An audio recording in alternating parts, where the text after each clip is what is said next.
and a lot of information to pack in here.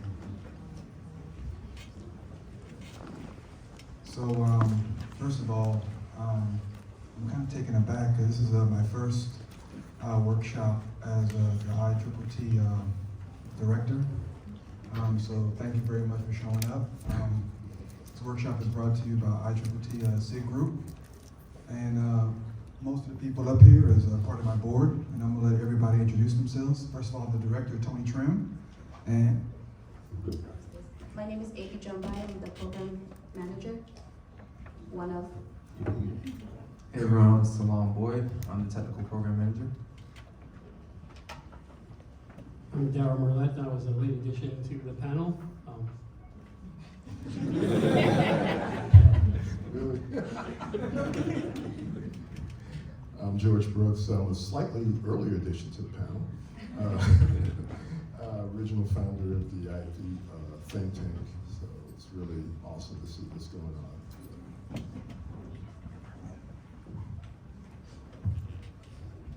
now you see George is over there being all gracious and stuff.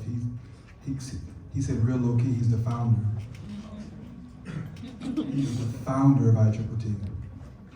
He started it. It all started with him. Real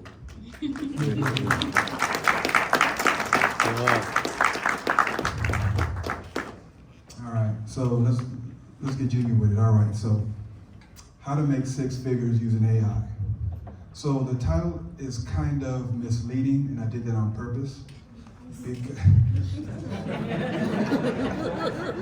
Well, they put me in a slot, 2 o'clock on a Saturday, last day of the conference. You know, I wanted people to be here.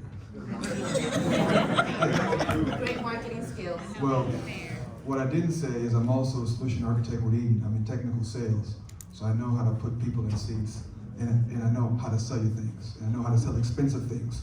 So I know how to get down with it. So what this is about is introducing everyone to how they can make a sustainable living with AI without being a master coder or a math savant, right? Because a lot of time the stigma that's out there is you see, oh, I want to work for Microsoft, I want to work for Google, you know, I want to work for all these FANG organizations, but I'm not even going to look at the career site because I don't know how to code, you know, or you know, I'm 22, and I didn't start coding when I was 12, you know. So, you know, I can't work for a company like that. There's no path for me, you know. Or you're a mechanical engineer, you're a biology major, you're a business major, and you're in your career, and you want to pivot, and you realize that you want to get into tech, and you don't exactly know how to pivot.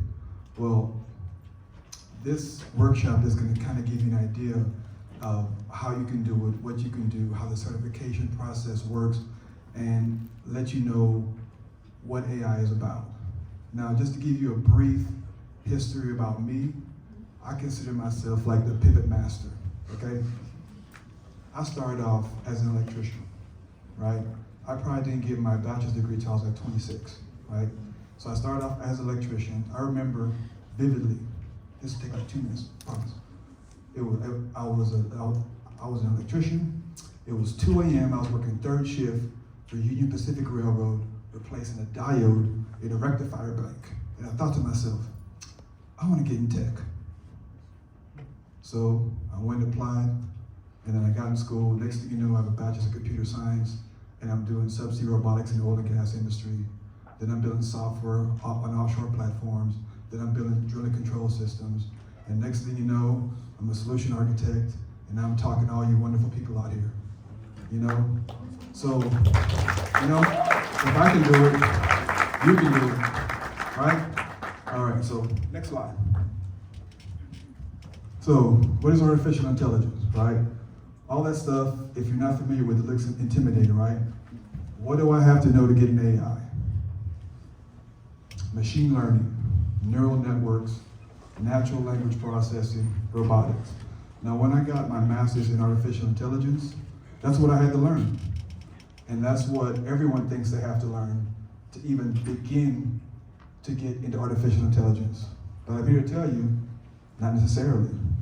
You know, they talk about using sample data to train compute programs. They talk about computer systems designed to imitate the nervous system of the brain, then with natural language processing, the ability to understand speech, robotics, machines that can assist people. Yeah, if you want to actually build the algorithms, to build the models, you do need to do all that, yes.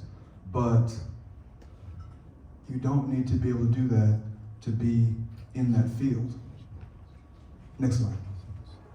So here are the different aspects of what we think of AI. You have data science, which is the over-encompassing, right? Then you have artificial intelligence. Then within artificial intelligence, we have machine learning, deep learning, and then the neural networks. Now, then we have the convergence, which created the sexiest job. Okay, you can tell I changed my mind on one little section. Okay. Okay, so we're looking at math and statistics, we have domain expertise, we have software engineering, which I put code, I was like, it's not professional enough. Oh, they're gonna laugh at me. But then I put in the middle where everything converges and I put data science, right? So in 2012, Harvard said, the sexiest job is a data scientist. So everybody said, I want to be a data scientist. That's the job to be. But then they realized, that's hard. Like, if you're not like a particle physicist that can code, you know, that understands data, then how can you be a real good data scientist, right? So then they realized it's like a unicorn. So again, with supply and demand, right? That means they have to pay that person a lot. So at that point, the average salary for a data scientist was well above $200,000, right? So then, fast forward, in 2019, is the sexiest job still a data scientist? Yes, it is. But what happened is they began to abstract that job out. They broke it down into several different jobs. And what that did for us is give us all an opportunity to get into it. So now, yes, a true data scientist ideally still would be a particle physicist who can code, who understands data, or you can have someone who can do product development, someone who could do product management, someone who could do algorithms, someone who could do, all the different aspects of it. So they broke it down into like 6 different roles, right? Because at first they expected the data scientists to do it all, to do the whole process from beginning to end. But then they realized they can abstract it all out and get the same thing, and it's actually scalable and easier to follow. So the whole product development cycle began. And that created opportunities for everyone. Next slide. So then we're looking at skill sets, right? Oh man, skill sets. So what skill sets are really good in the AI life cycle? So I just want to bring it to the audience. Do you see anything here that you can do? Okay, go ahead. Anybody else? Matter of fact, here. Yeah, come. Take it out. I want this to be collaborative. Come on. Understanding the problem. Okay. Anyone else? Modeling.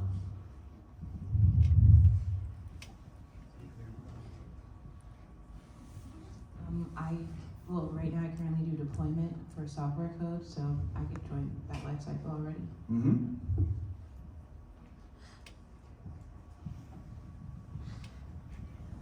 Programming.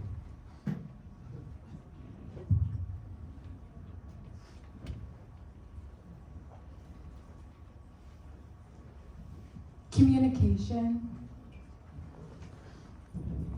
Well, I'm a clinical data scientist, so I say cross-functional collaboration and communication. I work in cybersecurity, so cloud computing.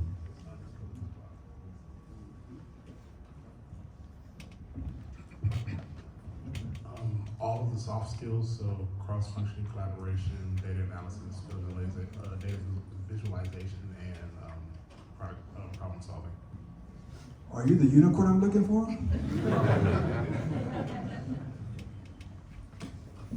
Maybe, because I'm a finance manager in all of the soft skills as well. So cross-functional collaboration, data analysis and visualization, and critical thinking. But none of the hard skills.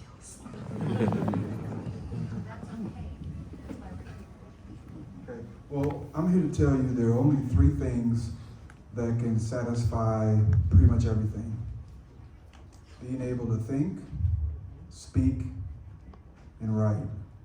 Now I know that sounds pretty simplistic, but when I break it down for you, you're gonna understand. So when I say think, I mean being able to think critically and systematically. As engineers, that's what we live and breathe to do anyway, right? Now, being able to speak, well, of course we can all speak, but one thing that is interesting is being able to articulate what you're saying effectively so everyone understands. And there are 2 ways that you can do that. You have to be able to understand who you're talking to. You have to be able to understand personas. Persona is a marketing term, which is basically looking at who you're talking to, what their role is, and speaking to them so they can identify what you're saying. So you would speak differently to a CEO versus a technician, right? And then the last thing is writing. We all did a whole bunch of writing in college. I don't like to write, but you do have to be able to write persuasively, because what I learned and what irritates me to this very day is everything that I have to do a business case for it. Oh God. Everything I have to do a business case. So you have to be able to write something persuasive at every juncture, no matter what your role is.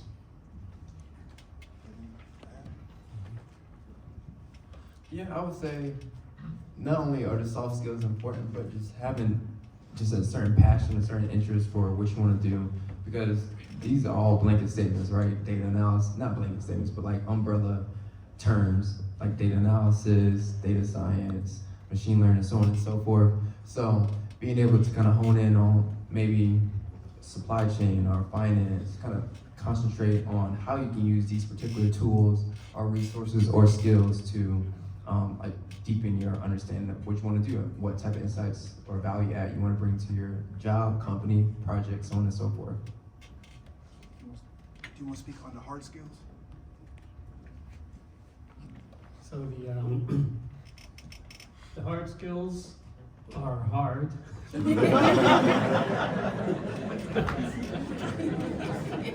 No, but because we're in like collaborative environments, and in every job there's always a team. You complement your skills. So what you don't have, someone else could probably bring to the table in the hard skills, such as the programming, the languages, even if you don't know the exact language. Like Python is a very popular one for AI these days. If you happen to be familiar with some other programming language, there's a lot of transfer between them. Of course, cloud computing. I think someone mentioned that they do cloud computing and they're in cybersecurity. Cybersecurity happens to be my area as well. And everything is pretty much goes to the cloud these days. And in the deep learning frameworks, such as what's mentioned on the slide is TensorFlow. That's one of the ones that's part of Python, which is used a lot to build different AI programs when you're using Python to program. So I would say it would be good to have some familiarity with the hard skills, but you don't have to be an expert in them if you have soft skills. I will say that having some type of domain expertise in some area always helps, because you have to give the AI something to work on. I'm somewhere in between the two. As you said, hard skills are hard. They get harder as you get older, but not impossible. One of the things, I got a wake-up call when my fiance's daughter started teaching herself Python at 12. I just looked at her. I'm like, I gotta pay to take this course and I'm terrified. That kind of made me man up. But I just noticed, by the way, I was telling Daryl this, how many of you have LinkedIn profiles? Outstanding. Those of you who don't, open one today. If you got a Facebook, you got an Instagram, you need a LinkedIn. That's your professional Instagram, if you will. And you also find out some interesting stuff. One of the things I was telling him, Microsoft LinkedIn, I'm reading it right now, launches free professional AI certifications in generative AI, Bing chat, machine learning, deep learning. Free. Do not ask for a coupon. I know how some of y'all roll. So, free, can't beat it. Certifications are valuable, especially since graduate programs in AI are still pretty in their nascent stages. Tony, you have one, and that puts you have a master's in AI, right? Yes. And there aren't too many AI programs, master's level yet. One of my alma maters, Rice University, called me and asked me to consider getting a certificate from them for 10 grand. 6-9 month program, you get your finished projects, you can present that to employers.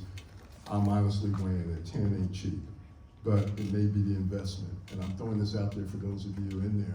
The other thing is many of your undergrads, your students, certificates don't care about that. So you come out, you go to a career fair, NSBE, anywhere else, and they see a certification, right? That could give you a leg up. And very briefly though, switching back to the soft side, too many people in technology have no soft skills. I'll never forget a BA I was working with said, "George, you're very literary."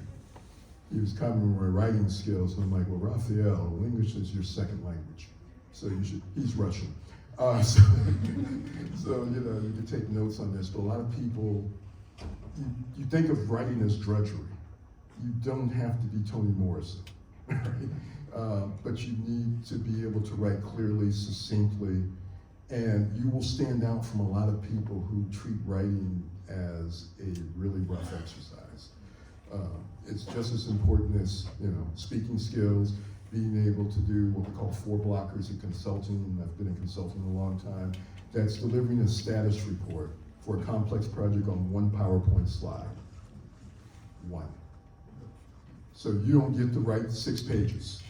You gotta condense it into 1 page, and anybody at the C-suite level has to be able to read and go, "Oh, that's what's going on, okay," because that's all they have time for. And that gets you on the radar. So those things apply there, they're gonna apply to AI as well. And one other thing that popped up on my feed here, there are companies offering $300,000 a year to prompt engineers, and some of them aren't even engineers. There are people who are able to create the type of prompts that ChatGPT can jump into. You can't do that unless you have solid writing skills. And how many of you are programmers? What's the first thing you learn in programming if you want to program to work? You gotta have the what? Correct syntax. English by another name. So work on your syntax both in and out of computing, and it's gonna reward you.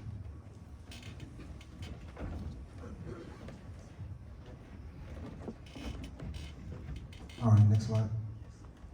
So this one is an interesting slide. The opportunities in the space. So people building AI, really, really small. So I noticed there are quite a few programmers in here. So real quick, I'm gonna give a path to AI for people who are just general programmers who aren't in AI right now.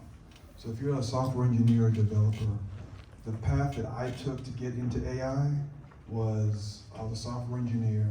Then from software engineering, I went and I became a data engineer. So what that does, that you use your ability to code, and you're able to take information from on-prem or from devices or from wherever it originates, and you take it into the database, either on-prem, and then go from that database on-prem into the cloud. And you're also able to have the opportunity to either do some analytics within the database on-prem or in the cloud, and you also have the opportunity to build models as well.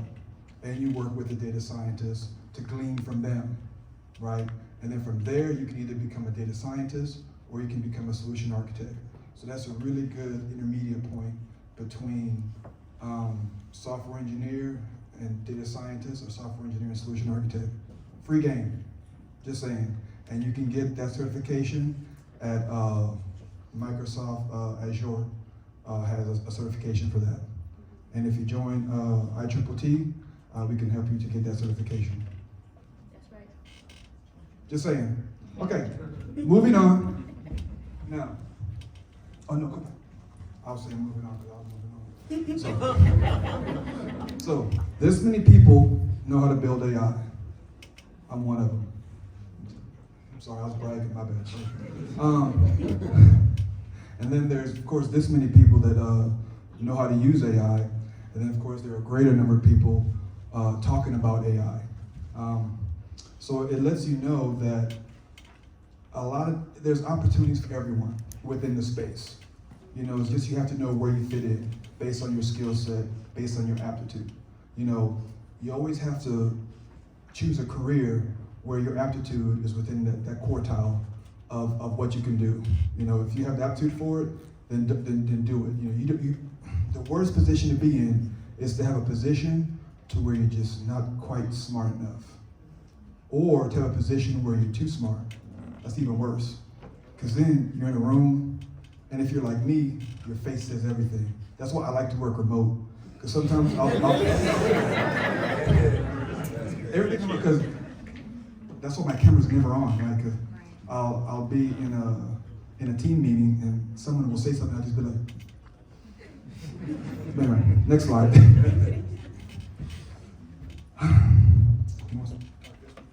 Sure, yeah. So, I guess let me pose this question to the audience. How many people have thought about AI and immediately thought, oh man, I'm gonna lose a job, or the job I wanna get could potentially be gone or replaced by AI? Okay, yeah, just about everybody. One way I think to think about it is, how can AI potentially reshape or, form a job in a different way? So we thought about maybe the internet.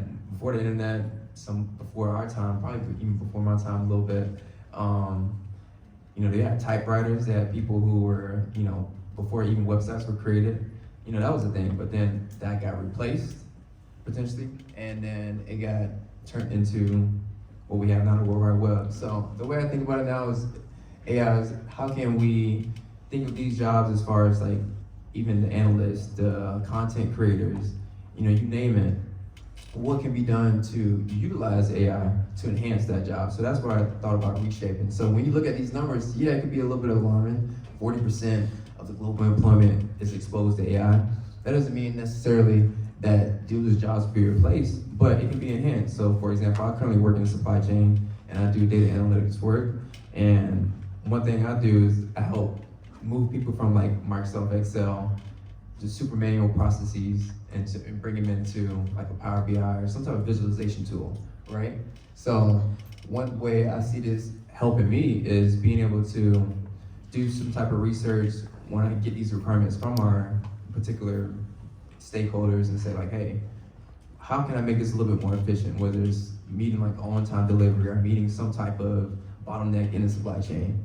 So I say that to say, instead of thinking about AI as replacing, think about it as reshaping, but more importantly, think about it as if we zoom out a little bit as far as on the economy side of things, some economies, like we are considered an advanced economy. So you would think, okay, we have high exposure to a lot of different jobs being like reshaped. That's true, but one thing I'd like to point out here is on those lower income economies, you would think that, man, those would be the ones that should be able to use AI the most because, those are the lower resource economies. Unfortunately, AI takes a lot of Wi-Fi power, a lot of internet power, a lot of infrastructure to be able to operate. So that's one thing to keep in mind when we're, using AI is that, hey, we're in a good place. Yeah, it could replace and potentially reshape some jobs, but I think the goal is to utilize it efficiently. So I know there's a lot of anxiety, a lot of industries about AI taking your job. I saw a very interesting quote online. It says, AI is not going to take your job. People who use AI will take your job.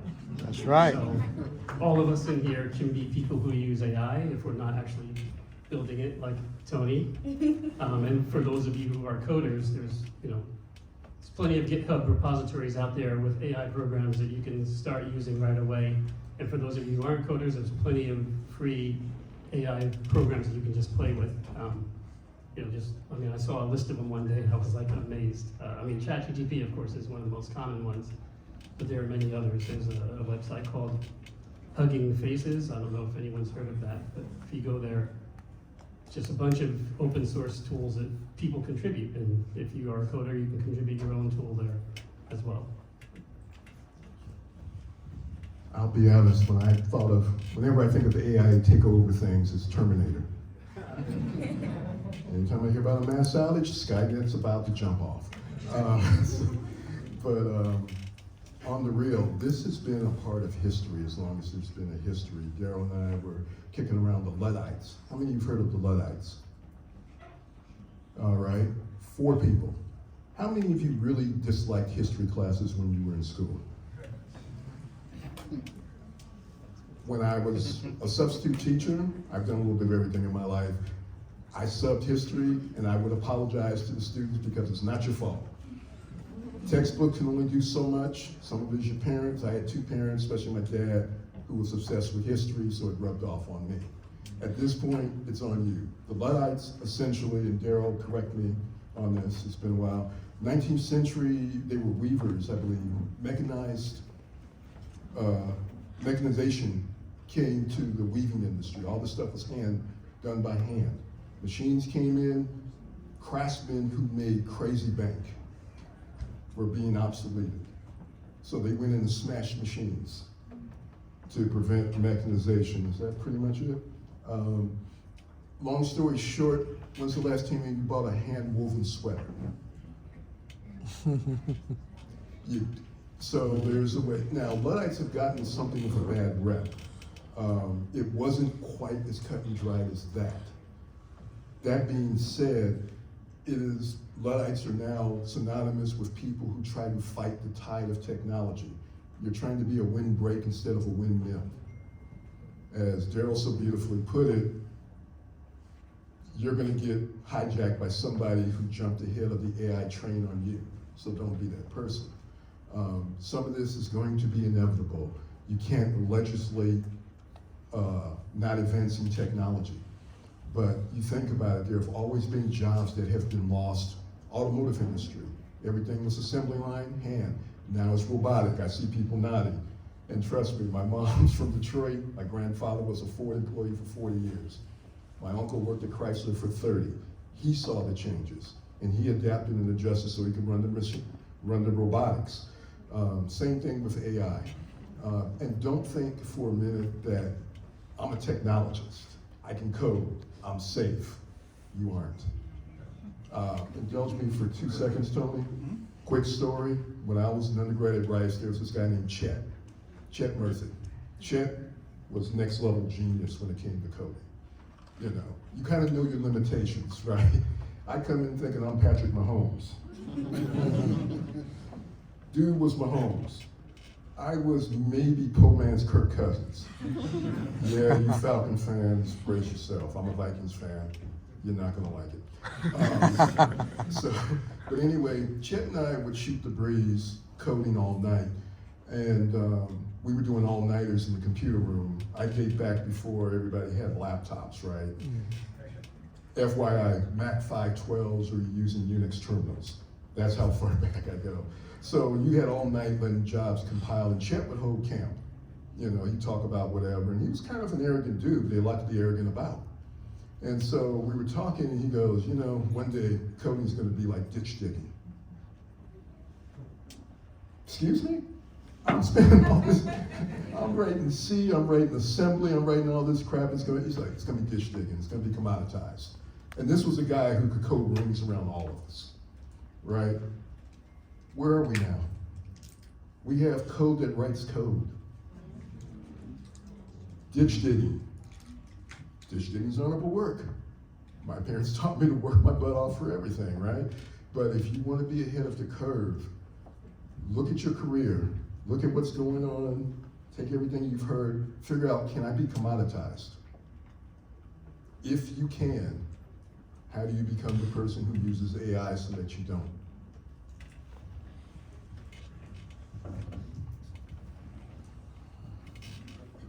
Facts.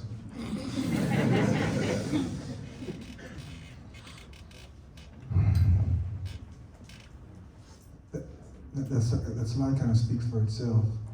But I guess one thing that I want to say, actually, I have a question. How many in here know what Eaton does?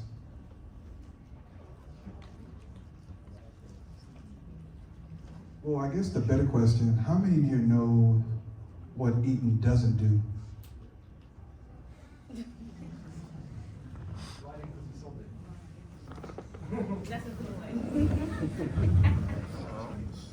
Actually, we do lighting, but we don't do hydraulics because we sold it.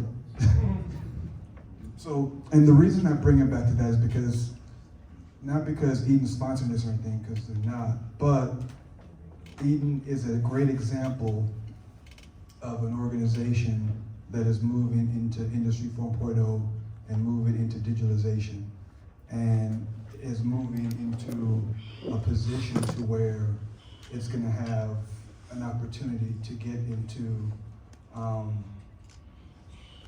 where it's going to leverage artificial intelligence within all different kinds of industries, except for hydraulics, right? Because it's in aerospace, it's in automotive, you know, it's in heavy electrical, manufacturing, food and beverage, pharmaceutical, all those various different industries, and it's infusing, you know, artificial intelligence and machine learning within all of those, right? So I'm just saying, so more and more organizations are going to be doing that. And how many went to the Microsoft workshop on Thursday? That's in here. So if you did, then you know about Copilot. So now Eaton is also in partnership with Microsoft using Copilot also, right? So if you were at the workshop, you know how powerful Copilot is. So Copilot is powerful enough to where it's automating a lot of stuff that you do. You know, like Salam right here, you know, he's in business intelligence, right? He's building dashboards, pulling in data. Well, conceivably, you can use Copilot, put in a prompt, and have a dashboard built. Now, I used to build dashboards. It would take me a couple days, you know, to get all the data, wrangle it, arrange a dashboard like I liked. But with Copilot, you can just type it in, and that's it. Now, did that take away a job, or did it make my job easier? Made my job easier so I can go do something else. So I could potentially create more value for myself, you know, focus on my next role. So that's how we have to look at different things. So if we look at these salaries here, right, we look at data scientists, we look at machine learning engineer, computer vision engineer, language processing, robotics, AI research, and business intelligence. You see, those are the jobs that are kind of more technical and associated with artificial intelligence. They're a little lower than what you would expect, but they're kind of aligned with the roles that you would typically see, right? But what we're not showing there is the supporting cast. The supporting cast is the product managers, the IT product managers, things of that sort, right? And those roles are aligned with those salaries as well, because those roles, what they do is they make sure that the deliverables are met. Because what's more important than having a model being built is having the commercial aspect of it, right? So what good is a model if there's no one to use it? What's good is if a model if it's not scalable and deliverable, right? Next slide.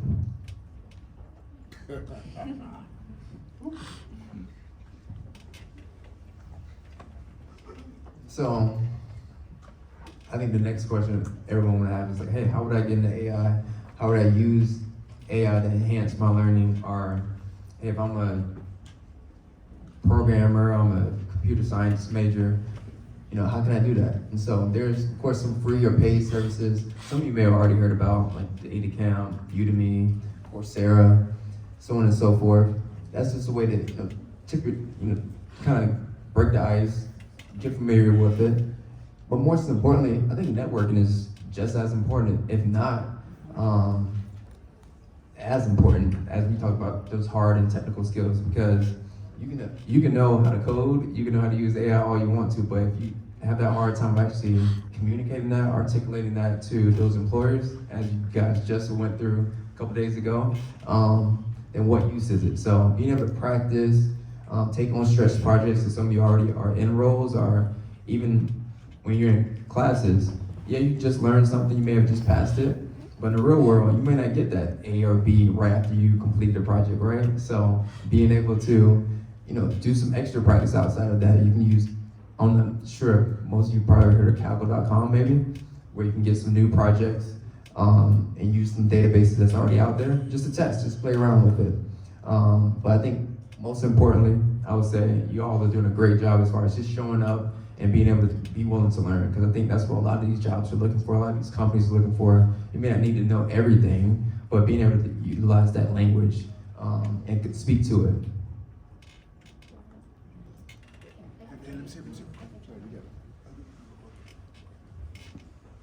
And also, I'd be remiss if I didn't say, don't forget to leverage your employer for additional certifications. And also, whatever your employer has, like for example, it's gonna sound like I'm, leaning towards Eaton, but, they do happen to feed me. So, but Eaton does have like their internal Eaton University, and they do have several courses on there that are geared towards, giving a digital mindset and additional, education and things like that. And also, ITTT also, we're gonna start offering certifications each quarter. So if you join ITTT, then you'll have an opportunity to get various certifications. And we're gonna try to do it with, certifications at the quarter. Like sometimes cybersecurity is gonna be the focus of a quarter, sometimes cloud, sometimes some type of cloud certifications, and sometimes we're going to try to do also some type of a Scrum Master, because all of those are important. I was just gonna say, compared to everyone else in this room, I actually started as a business background, and I never went to school for anything STEM. And for me, my curiosity got me into AI and technology.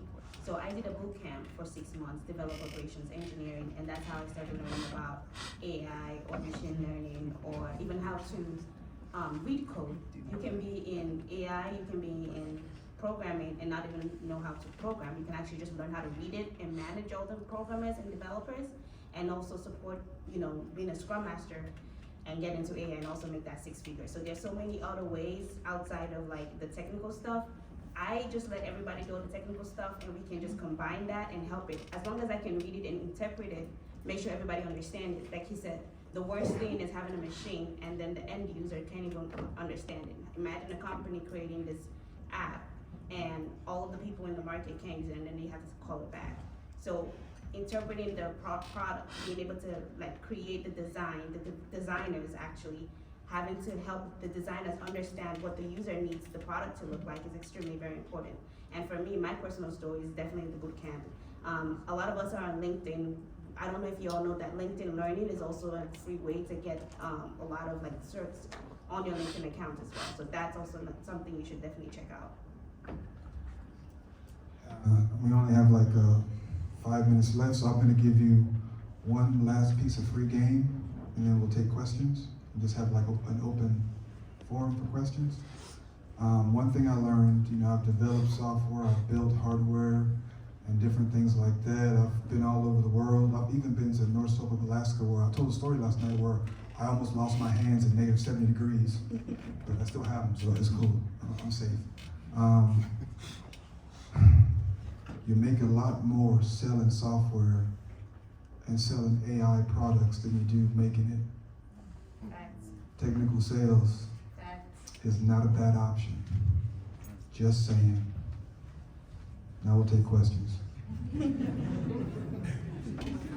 check my resume.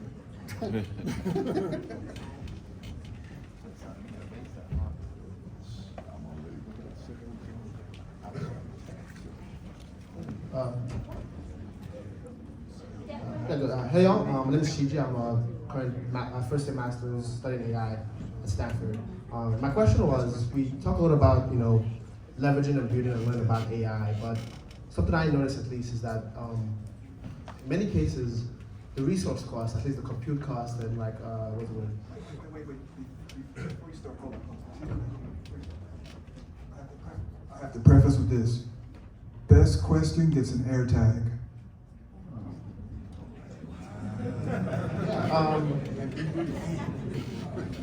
Yeah, I was wondering, thinking about like learning about AI, and I noticed that you guys talked about prior revolutions, be they industrial or whatnot.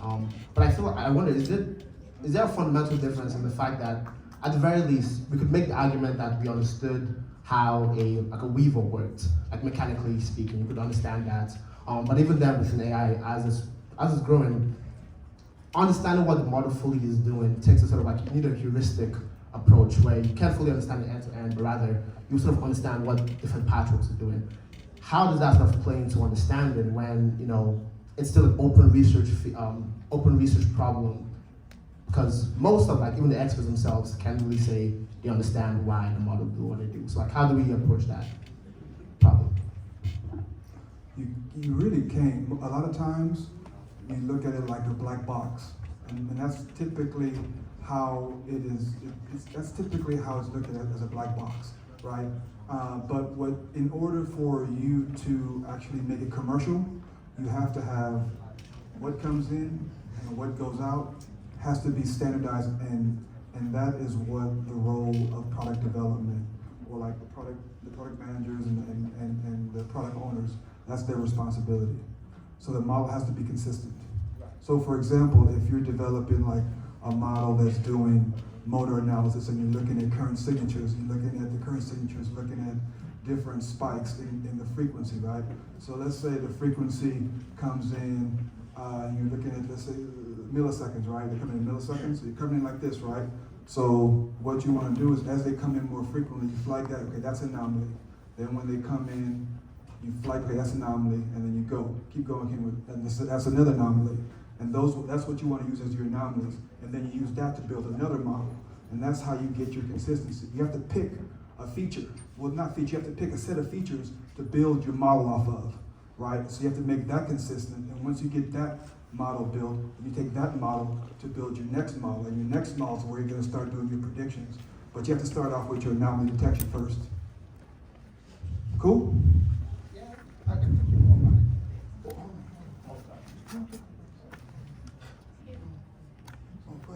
I'm listening. I got you. I'm Cheyenne, bachelor's in computer science. I wanted to know if you had any recommendations for resources to keep up to date with. I feel like AI is just ever changing. It's really difficult to keep up, at least for me. Podcasts? Any podcasts you recommend?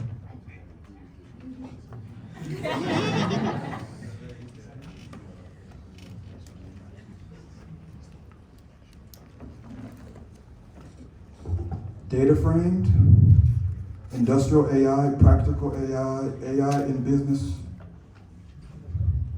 programming throwdown, the AI podcast, data science podcast. Write it down.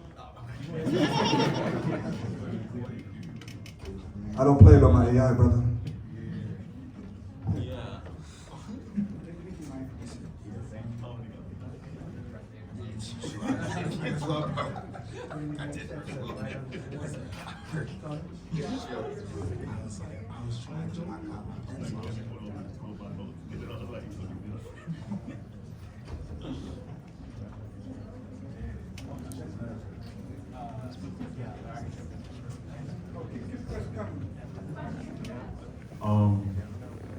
So this is gonna be a crazy question, but you mentioned Terminator earlier.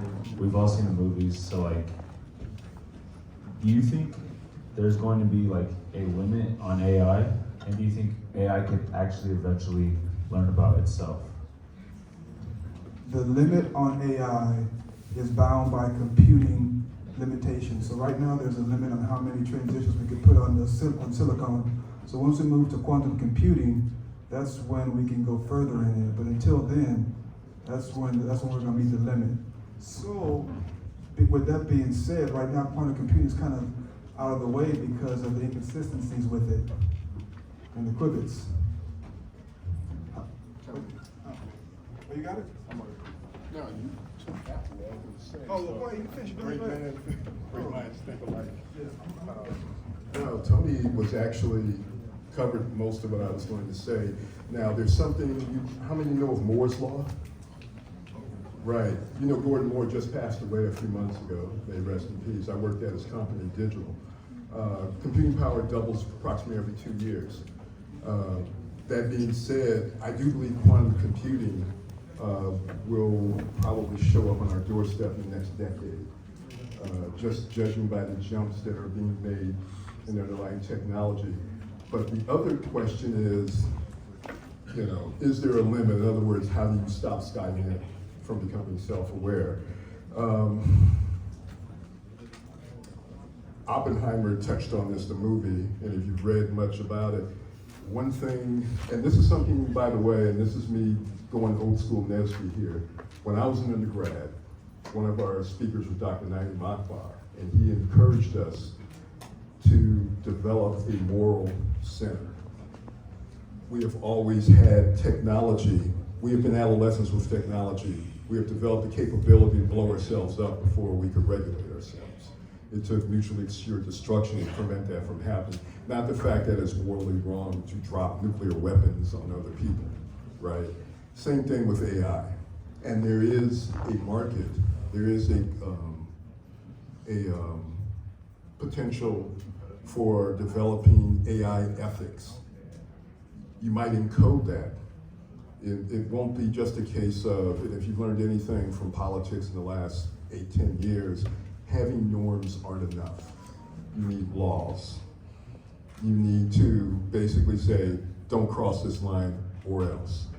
And maybe you encode that in your code, but the short version to your answer is there a limit that prevents malfeasance with AI? No. That's gonna be up to you. Thank you. Mine is not necessarily a question. My name is Kenesha Wiggin. I currently work for the Azure Machine Learning team as an experienced PM. So I wanted to I felt passionate about this. So I wanted to stand up and mention more about the product management role, because we mentioned it as a supporting role, so I kind of felt some type of way. I ain't gonna lie. And so I feel like this role, we don't see a lot of folks like us in this position. Like right now in the experiences team, there's like 2 African Americans in that group alone. And we do so much more important work than just make sure it gets delivered. Like we define the experience. For example, I work on AI Studio. I'm not sure if folks heard about that, but AI Studio is one of the newly released platforms that help developers create AI solutions. And we have a group of product managers who work tirelessly to make sure the navigation works, to make sure the models are built the right way to support the right group, to support the whole experience. For me, I work on 4 webs, so I make sure when you get in there, you know how to understand how the platform works, how to tie the different pieces of AI together to build your solution. And these are important things that we need to do as product managers. So that is a position you guys can also look into in the space of tech. Most recently, Microsoft put up a position saying AI product manager. And they pay even not more than what they put on the board earlier for all these positions in tech. So that's something to look forward to. So I just wanted to say that. Thank you very much.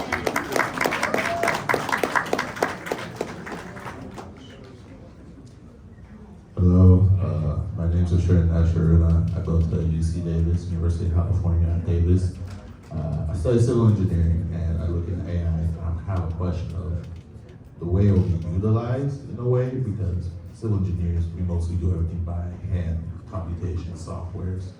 So if we try to bring in AI, my thing is, should civil engineering try to join AI, try to learn how to program AI in a way where we still have a job, we still do what we need to do to be able to create structures, bridges, water systems that we need within our society. So I just want to understand how like we can incorporate it or something so that people can still have work. I'm not talking about it. So I would say that AI will impact just about everything in engineering, including civil engineering. Whether it will replace a civil engineer's job per se, I don't think so, but things that civil engineers do, you know, in terms of if there's any document that you have to write, if there's any type of drawing you have to do, you know, things like that. I don't know much about civil engineering, so I'm just making stuff up, but, so if your question was if you should be concerned about learning about AI as a civil engineer, I would say definitely yes. Does that answer your question? Oh, I was gonna say one more thing for you. Another way to think about it with AI is not always the robotics part. You can also use AI to just help your thinking. Either like you're trying to create something and you can't think of the words or how to put it together or to put into a PowerPoint presentation, that's AI already. So don't overthink what AI should be. It should always be to like complement or compensate as well.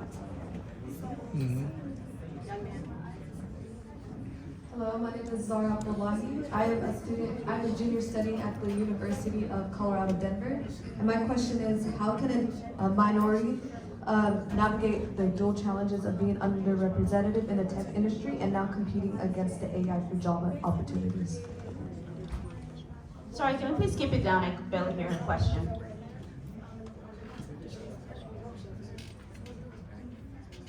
Thank you. Repeat the question. All right. How can a minority navigate the dual challenges of being underrepresented in the tech industry and now competing against AIs for job opportunities? One word, networking.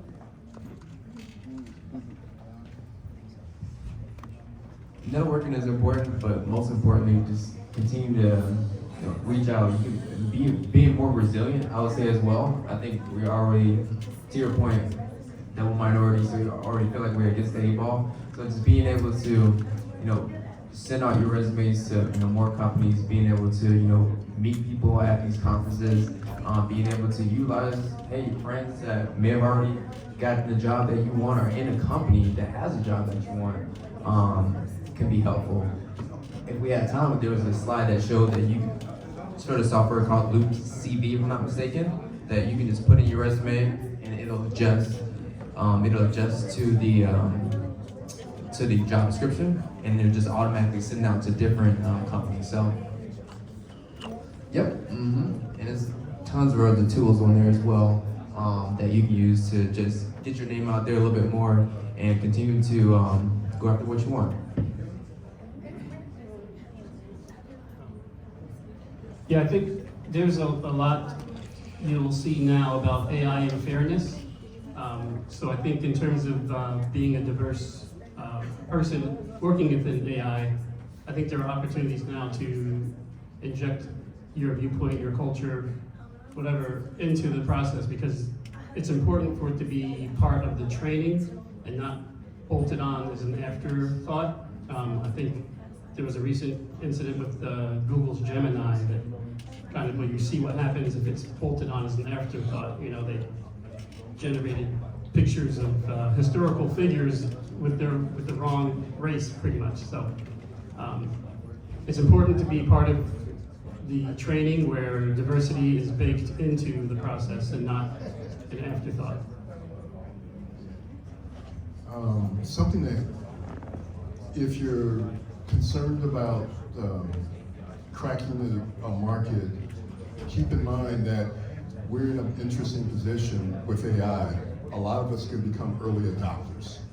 I mean, how many times in the technology did you look and go, dang, I wish I could have been there at, ground zero.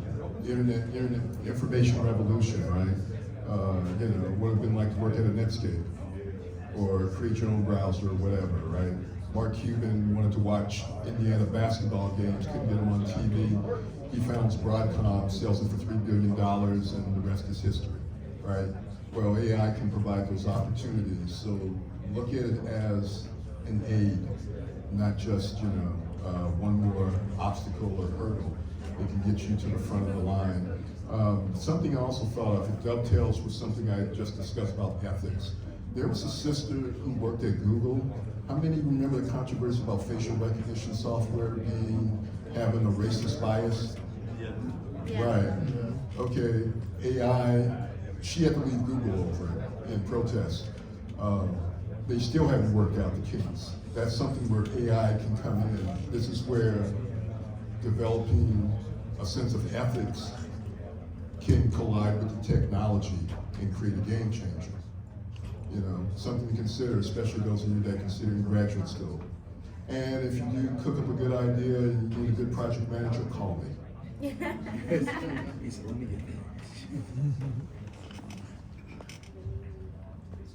Good evening, guys. My name is Jalen. I'm a first-year comp sci student at DVC. So, with it being my first year, a lot of what I'm doing in my preliminary career is finding where I want to fit in, what I like to do, what I don't like to do, particularly with the tech world. And I do not like to code. I don't like programming. I don't like to code. Right. So. Wait a minute. You're in computer science. Correct. And you don't like to code. Raise the graduation. Yeah. He'll use AI to create. I like playing basketball and I hate shooting. Please go on. Well, that's part of my question. Earlier you guys touched on the hand-sewn sweaters and how the imminent progression of AI, and of course how you use machines to knit our sweaters. I guess my question is, if Susie Ann from 1950 knew that there would eventually be, there wouldn't be a need for thread and needle, would she have thrown away the thread and needle? So I guess my question is, with programming, if AI is going to inevitably be able to, we can program now with AI, and I only anticipate that will get better and easier with AI, would it be in my best interest to put down the programming and just go full steam ahead and try to stick with the future of AI and try to get on the wheel before it goes too far? If that question makes sense. Which one you want to take it first? You go, D. I'll take it after. That's one of the dilemmas I think that a lot of students face today, not only in computer science, but in a lot of fields. In fact, I even saw one person suggest that people should sue universities for teaching certain subjects because those subjects will be obsolete, so they say. I think the important thing is to be able to sort of review and know when AI is producing something that's worth, putting into a product. And so having that expertise as a coder, a programmer, would come in handy. So even though you don't like to do it yourself, if you can look at what AI produces and know that it's worth something, that's one approach you can take. If you're not going to be the one programming the AI stuff yourself, since you don't like coding. First of all, the Luddites were not the 1950s, they were the 1860s. History, grab a book. And the reason why I say that, by the way, is history doesn't rhyme. Well, history doesn't repeat, they say it rhymes. It's like DJ Khaled remixing. Same, I kid you not, same general beats, different layout. There you go. To your question, and I do have some empathy for you. I'm busting your chops, but I was electrical computer engineering major, physics as well. I coded, bored the living hell out of me. I stopped coding a long, long time ago, but it gave me the foundation to be able to go, like when I was doing software testing, right? developers would tell me something and I know when they were feeding me a line. Then I could talk to the business because I get back to written and verbal communication. I can communicate a concept and understand what the developer's saying and bridge that gap. So my advice would be, don't completely give up coding. It will be a means to an end. You may not be full-time Python coding or whatever, right?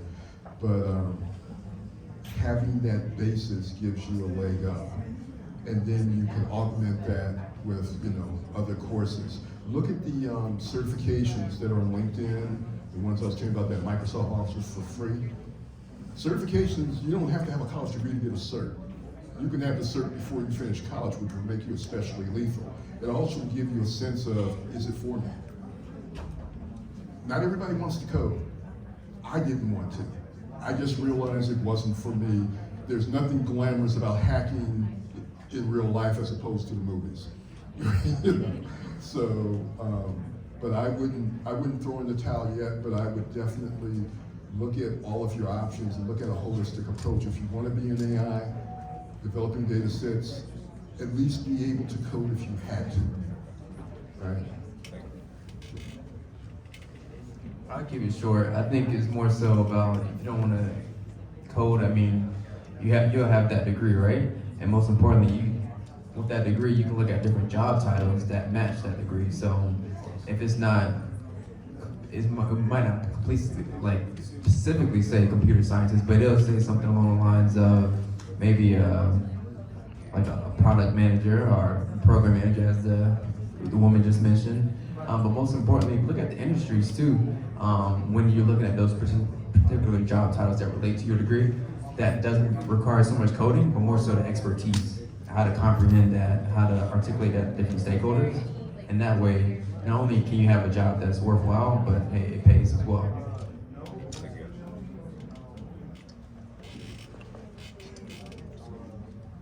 Hello, wow, this is really loud. Hello, my name is Joseph Kirksey. I come from upstate New York, Union College. I study electrical engineering and I minor in economics. I wanted to thank you all for coming out today and giving us your time and really presenting this really innovational idea and AI. I just really wanted to touch on something you said earlier about tech sales. And I was like, I'm slaving away at this electrical engineering degree, and I feel like, you know what I'm saying?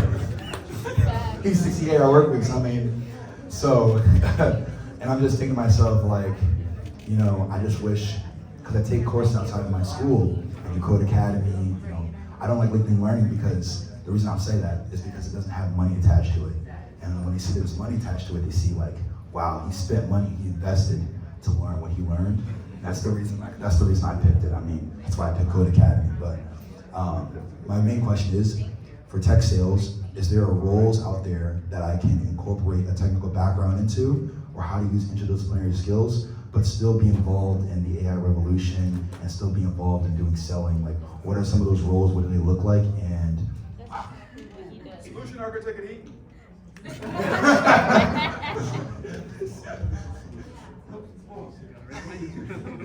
For every mention. Who's your phone? Oh, I got you. Oh.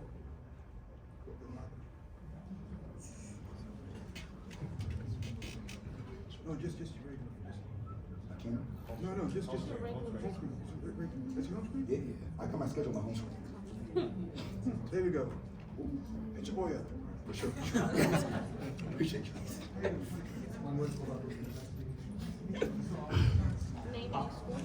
Sure. Hi, my name is Mohammed. I work as a software engineer at Microsoft on Windows AI deployment, specifically in the Windows operating system. My question was ChatGPT. I haven't heard a lot about ChatGPT. I'm curious that do you guys see there's people that have likened the ChatGPT store kind of to the App Store, Apple App Store in its early days. Do you guys think this to be true? And how important is ChatGPT, and what are the powers of writing a script on top of ChatGPT? Yeah.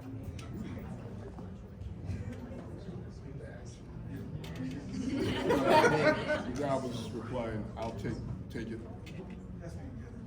No, Oh. because Well, you've done more ChatGPT, ChatGPT. yeah, ChatGPT is, I guess, probably the poster child for AI. It was the thing that came out that made everyone sit up and take notice. And I did hear that they have, I guess, the equivalent of an app store coming out. I haven't had much experience with it or read much about it, but I would think it's something to certainly take seriously and to keep tabs on. Yeah, was that basically your question? Yeah, Did you I want- was just want to build awareness to the ChatGPT store. Yeah. Oh, there is an app on the. Yeah, Yeah, there's there a is, yeah. ChatGPT store where you can deploy plugins. People are selling this, and it's kind of like a store. They came out, I think, 3 weeks ago. It's not Yeah. free. You can make it paid. There's some free applications. People are building ChatGPT on top of ChatGPT. And chances are it could end up going the same trajectory as like Apple's store, which, a lot of people made a lot of money at first and then it kind of tapered off later, so, maybe getting it now is the thing to do.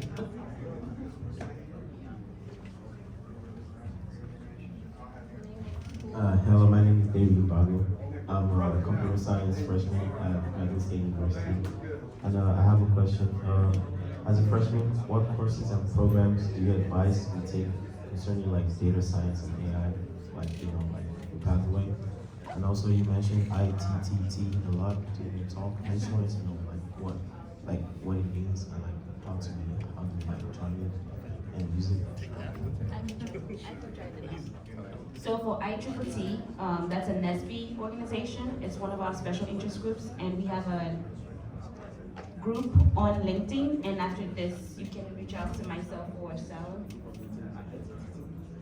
I believe so.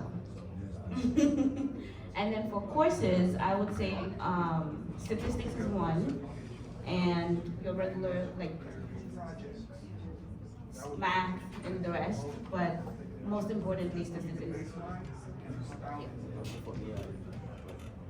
He's gonna answer your questions. IT3 stands for Information Technology Think Tank. It was one of the original 4 SIGs we put together. The idea to stimulate for professionals. Being a student's not a problem, by the way. But to stimulate interest in information technology, discuss cutting leading edge stuff, and really give professionals a reason to come to NSBE conferences and develop now it looks like more certifications. And think tanks are places where you germinate ideas. Ideally, it's a greenhouse, and so that was our hope, our aspiration was that we could basically all be Tony Stark once we got to a NSBE conference and keep building the Iron Man armor, which probably runs on a hell of a lot of AI. Now, to the other question, my suggestion, to be perfectly honest, would be go see if there's a graduate program at your school. Where do you go to school? In East State? I heard in East State. I'm from Texas. So if there's a graduate program there, see what courses they offer. You might have to end up taking those. Otherwise, like you said, math statistics, Python, R, programming, which may or may not be offered. It's hard for me to say, but I do know that data science programs and analytics are starting to gradually grow more and more as a postgraduate course of study, which means undergrad may or may not have it, but you might have to take courses that cross over. Otherwise, again, these training courses, then go to your counselor. The training course we talk about, LinkedIn, Coursera, Udemy, some of those are free, some of those cost, they have sales all the time. Become a member, $10, right? I loaded up on a bunch when they had a $10 sale, and I still have to go through some of them. So talk to your advisor about courses along those lines, and that they should be able to guide you in the right direction. And there's no harm against going to a community college or a nearby university and grabbing a course there if it's relevant. for your own edification, if not necessarily for, course credit.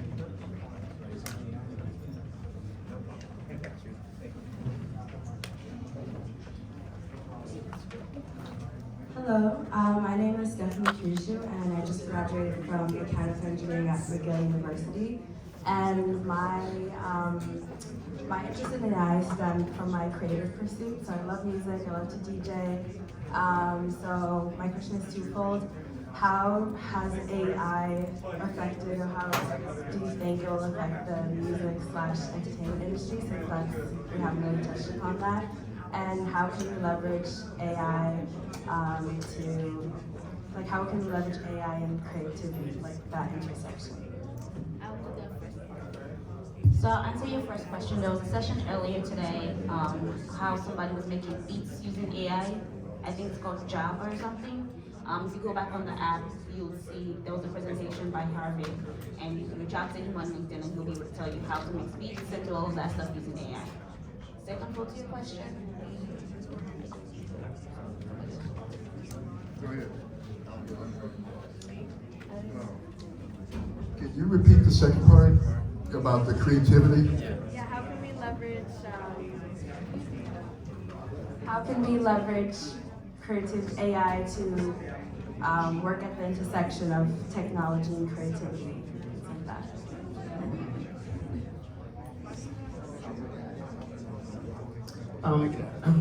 Yes, I mean, there's a whole bunch of tools out there to use if you're creative, whether it be music or painting pictures, and even OpenAI has this one called Sora for making whole films that they haven't released to the public yet, but at some point probably will come out. So the way I think, the best way to think of AI if you're creative is as a collaborator. You can give it certain prompts to maybe germinate an idea, generate some beats, like she mentioned the beats generator. It can even, with ChatGPT, you can even write lyrics. So I mean, there's just an immense amount of of play that AI has with creative fields. It's just a matter of how much you want to integrate it into the work you do. I think it's almost like opening up a can of worms, like the opportunities are endless as far as being able to connect your creativity to AI. I think that's one of the positive sides of AI, is that, to your point, making beats or creating movies or videos, creating anything you can think of, but just knowing, I guess mainly it's probably knowing how to tell AI what you want. And I think the most important thing that you can do with that is probably prompt engineering, just learning like, hey, how to communicate to like ChatGPT, Gemini, so on and so forth. And you can literally, of course, Google it, but just continue to refine what you're looking for, and then that way it'll work with you. It'll be your own little assistant for free. So I think those are just a couple of tidbits to this point. I would also, it sounds trite, I would Google music tools and AI. I'll give you an example. Not too long ago, there was some AI program that finished an unfinished symphony by, was it Brahms? Beethoven? I can't remember. It was a famous unfinished symphony. Finished it. Based on, I guess the prompts was, in this case, was the first parts that he did write, and then extrapolating from there. So it's actually kind of scary, because when it comes to technology, we've always thought of it in terms of the mechanical, if you will. Things that's basically anything that wasn't artistic. Because, can a robot, can artificial life create art? And you're like, how can I enhance art? We're already looking at creativity. That's why they had the huge writer's strike. One of the biggest concerns was, with AI basically kill careers of extras. Or if you show up in one, you get paid for residuals 20 years later. Originally, the idea was people were getting basically fleeced. So my suggestion would be to just look up things like that. Sora was mentioned. There's other tools that are used for enhancing artistic experience. And then that would be the start of the intersection. The other thing is meetups. Meetups for AI. You're going to have creatives there, or go to meetups for DJs and trade stories, trade knowledge. Somebody's going to know something or come across something you might not have up to this point, and you can collaborate there.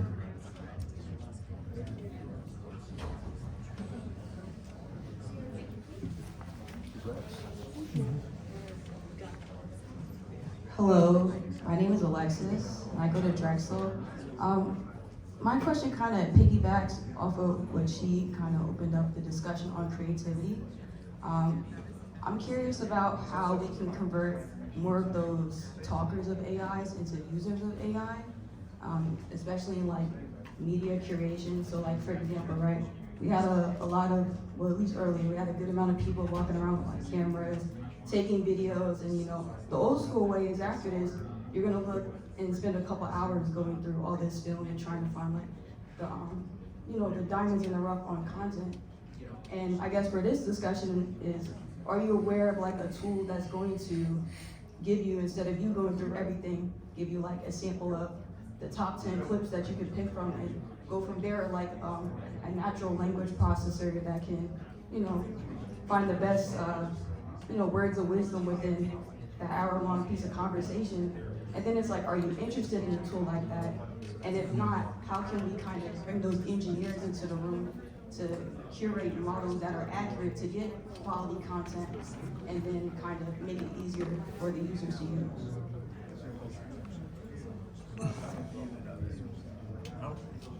I don't know the name of the exact tool, but there's for sure a tool that can, if you were to upload a video, like say for example somebody was recording this particular you know, session, they can upload it to that particular tool, and it can take out all the, you know, clips that it thinks are, you know, vital. And of course you can tell it to, hey, I'm looking for clips that are, you know, pertaining to students, pertaining to this type of career, so on and so forth.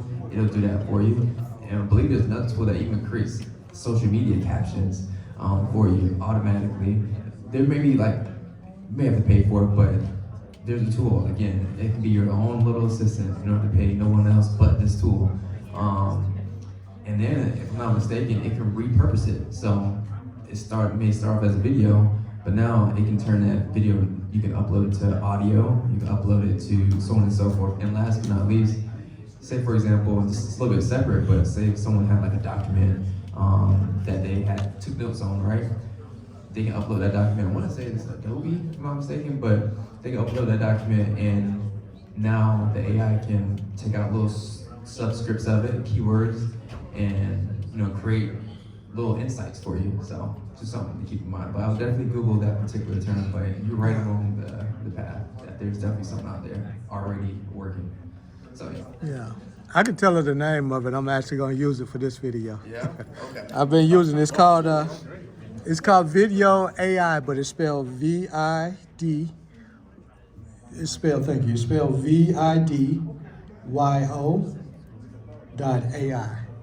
There you go. So you'll take this full clip, upload it there, and it'll create, so it'll create 20 some odd clips if it's like an hour or something long. Yeah. And each of those clips are anywhere from 30 to 60 seconds. And then it'll create about 10 chapters as well, which are longer. How many of them are like good? Like what percentage of them do you actually find are quality? I mean, I upload all of them, you know, and they give you like a score, like out of 100, they might give you like 87 out of a score of 100 that this could go viral. So I upload all of them now. Is it a free tool? So you get a certain amount of free minutes, and then you have to pay for more minutes. But the cheat code for that is just register with several different emails. That's the cheat code. Huh? No, it's not watermarked. I can actually show you my phone. I have some now. Sweet. Yeah. Thank you. Cheat code. Gotta have a cheat code, right? Yeah. No lies told, sir. you had something on your phone? Yeah, so this is how it look right here. I was actually just up And I know there. you guys mentioned cybersecurity. I work, well, I'm for the cybersecurity. And So these are my videos question here. was, I know So that's how they a was couple of like. applications. So you can have it like that. You can change it to a 16 Are there any by 9 other like ratio. applications for But cybersecurity it comes testing? up How you with guys the recommend text. like getting to know more how to use them? He's the second. So they'll take it. So here is the. Oh, no, it's okay. This is the actual. So yeah, the platform here.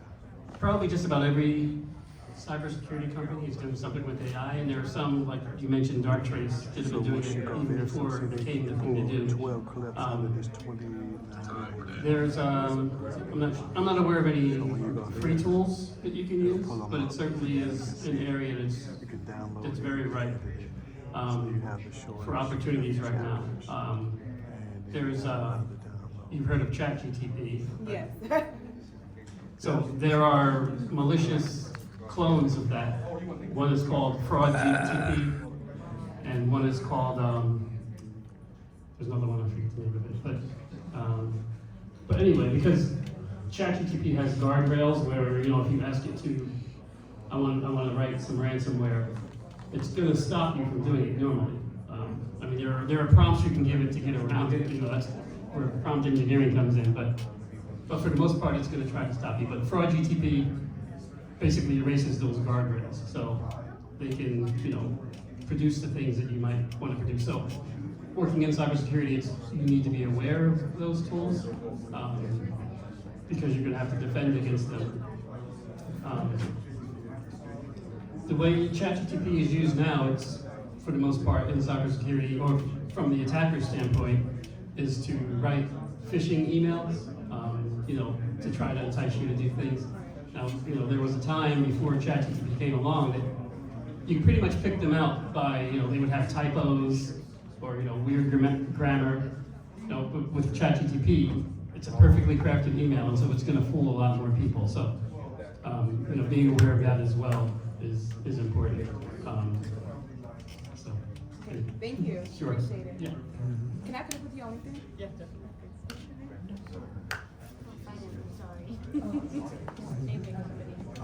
My name is Kadeem Miller. I'm a graduate student studying software engineering at Pace University. Before I start my question, Mr. Sims, you told us before we started, top 2 questions get an air tag. So, there's only 4 left. It changed to a raffle, I'm sorry. Oh my God. All right, anyway. So, Make it hard though, make it hard. back with the other gentleman prior, I'm also a software engineer and I cannot stand coding, right? But I've developed a discipline because I know it's needed to understand. I'm far past that. With the evolution of AI, I see it as a way for businesses, technology, all facets to be able to scale, right? So you mentioned quantum computing. I'm not the most familiar with it, but I went to a webinar recently and they were talking about the cloud and how they're trying to incorporate how to scale the cloud beyond where it's at, especially with the development of certain data centers and trying to figure out how to distribute AI amongst, right? So that's my first question. I wanted your thoughts on that. Also, for a software developer, it's been a scared or there's a lot of tension amongst the professional space within. So I do believe that coding is going to die. Your friend back in college was right. However, there's different aspects of software developing, especially like software architecture, system design, parallel computing, distributed systems, and things like that. I've been studying it. I have a good familiarity with it. However, I'm trying to figure out where to pivot my next focus in terms of staying relevant in the space. And I understand like the aspects of product management and product development, but also I've been thinking about tech sales as well. But it's kind of hard to focus on so many things. You have to stay focused on one task, especially with all the hats that you can wear in technology. So I'm trying to figure out what are you guys' thoughts on that space, and how do you think someone should pivot knowing that there's a clock running? Interesting. So your question, repeat it. the parallel computing question. Quantum computing. So I attended a webinar with Capital One, right? And they was speaking about when the cloud first came about. And most people didn't understand it, like a lot of like security protocols, and people had basically a lot of centralized networks, right? And then, you know, cloud computing had advanced the way we looked at computers and things like that, and like systems. So distributed computing and distributed systems came about, and like companies can scale from one another, where you can have a bank in Singapore and the same company, same bank being able to work internally and compete in New York through like distributed networks and communication. So they were talking about how they're trying to use quantum computing to incorporate AI to be able to scale the cloud. I wasn't able to understand and articulate it, but I was wondering if I just dropped it in, would you guys be able to process it? Slightly. Yeah, okay. Well, and I am not a quantum computing expert. I think there is somebody at this conference who could talk to it at length, but the short version is this. All computing up to this point has been binary, ones and zeros. Go back to the 40s, you had radio tube computers that took up the size of this entire room, right? Ones and zeros, big as radio tubes. Got transistors, jammed a million radio tubes into one transistor. Still, a bunch of ones and zeros. Integrated circuits, million transistors, which is trillions of radio tubes. Boatload of ones and zeros, now you're in a chip. Quantum computing uses quantum states. So instead of a 1 or 0 on a bit of information, you can have 1, 0, 2, 3, 4 maybe. You have multiple bits of information, multiple states on a single bit. So now you're talking geometrically more, exponentially more computing power. I haven't done the math on it, but you see where I'm going now. Not only that, electricity is what? Flow of electrons. Computers generate heat. That's one reason why you have cloud solutions. Instead of ginormous server farms locally, you could put it in the cloud and cut down on your carbon footprint. Federal government jumped on that during the Obama administration. Quantum computing allows for greater computing power, as you can see. Same space, ridiculous upgrades potentially.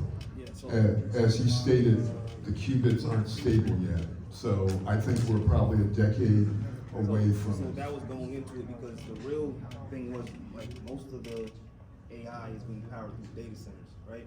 So that's why they were trying to figure out how to scale it, because if they can figure that out, how to incorporate it into the cloud, they can maybe not need the necessary sense of the data centers. I think that's always been, when it comes to computing power, it's always been how can we do more with less, right? And also the amount of heat it generates, because we're more and more, we're getting, forgive me, I'm thinking on the fly here, but we're doing a lot more with a lot less, and we're trying to make a carbon footprint that's acceptable, you know, with climate change. The government had a ridiculous carbon footprint because they had a bunch of disparate data centers. Put in the cloud, you can consolidate. Presumably, it can happen once you have quantum chips or whatever they call them, that will do that. But I think that's a bit down the road, where you can do it stably at cost. Right now, I think the biggest chip makers are, NVIDIA. Oh yeah, NVIDIA is definitely at the top of the heap. I've been very pleased with my NVIDIA stock last year. But they're also getting, AMD is moving in too. Okay, AMD, so there's gonna be comp. People are looking what NVIDIA is doing and going, oh yeah, let's let's get a piece of that action. So as far as server farms, I think that's a ways out. You know as much as I do. I would just keep reading. Now what I know is because, this goes back to writing, I've done technical journalism. A friend of mine was running cloud testing. And he wanted me to do cloud testing. He wanted me to report on changes in what was then called Web 2.0 or Web 3.0. So I was looking at the first federal CIO under the Obama administration. His job was to consolidate the server farms and lower the carbon footprint. So that was their primary concern, not computing power per se. Now it's going to, obviously it's going to become one. Now, as far as how to leverage that, look at Amazon Web Services, Microsoft Azure, which is infrastructure as a platform.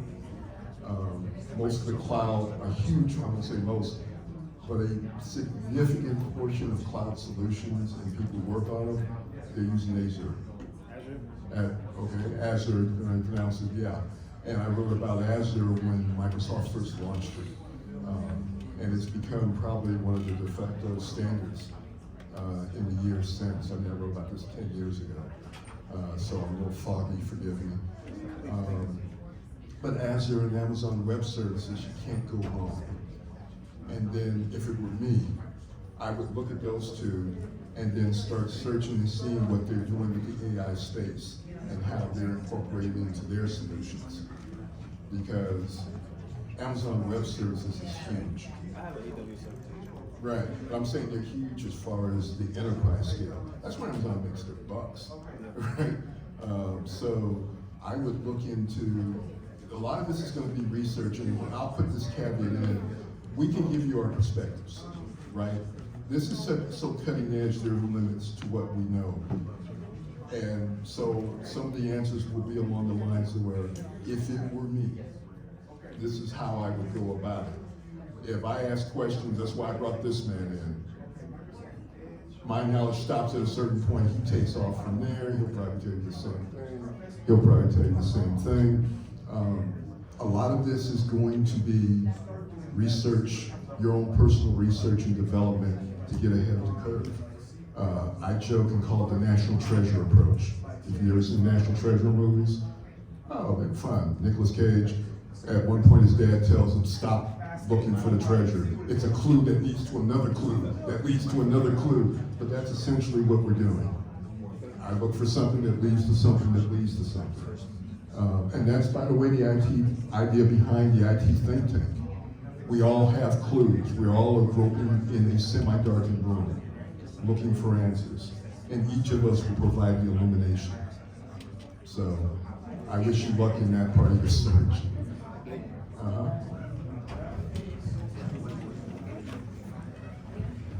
Hello, my name is Solomon Andrews. I'm a fourth year mechanical engineering student at Florida A&M University.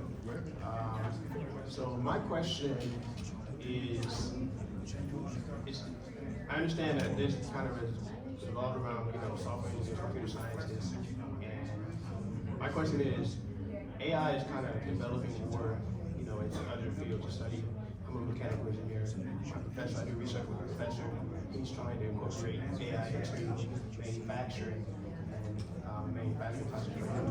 And my question is, looking back on your presentation, you said there's people who are thinking about AI, and people who are using AI, and there's people who are creating AI. And for someone who is, in my background, I'm not a software engineer, I'm a mechanical engineer. What process do you think I could go through in order to incorporate, the skill set of someone who knows how to create AI? And it could be anything along the lines of, what programs I should learn or books I can read. If you can tell me any details about it, that would be kind of helpful for me and some research I can do.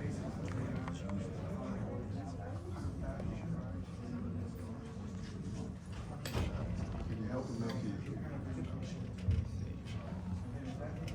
Part speak towards the manufacturing side, just as a tidbit, since I'm more familiar with that. There's different programs that some companies use that it's like to predict, for example, supply and demand, right? There's some that comes to mind. I think it's Kinaxis. I want to say, don't quote me on this, but there's definitely different tools out there that can help companies. If they put their data into this one tool, it'll help predict what it would be, so on and so forth, for manufacturing, in regards to their machines, how long it'll take for the machines to last, how long it'll take for a bottleneck to happen, so on and so forth. So that's vital, because it'll take normally a lot of manual, analysis to get to that point when you just put all the information as far as your data that you already have, into to like AI sort of tools and do it that way. But that's pretty much what I would say towards the manufacturing point.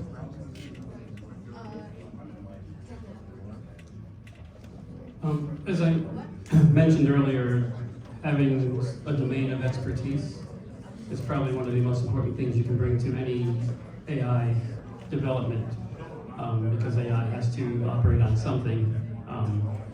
So as a mechanical engineer, your expertise is in that field.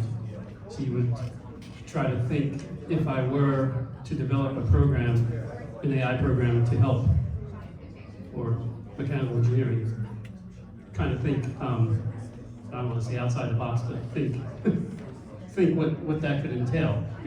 Come up with some original ideas, perhaps, that you would be able to incorporate that. And then maybe, if there isn't a company doing it, create the company yourself.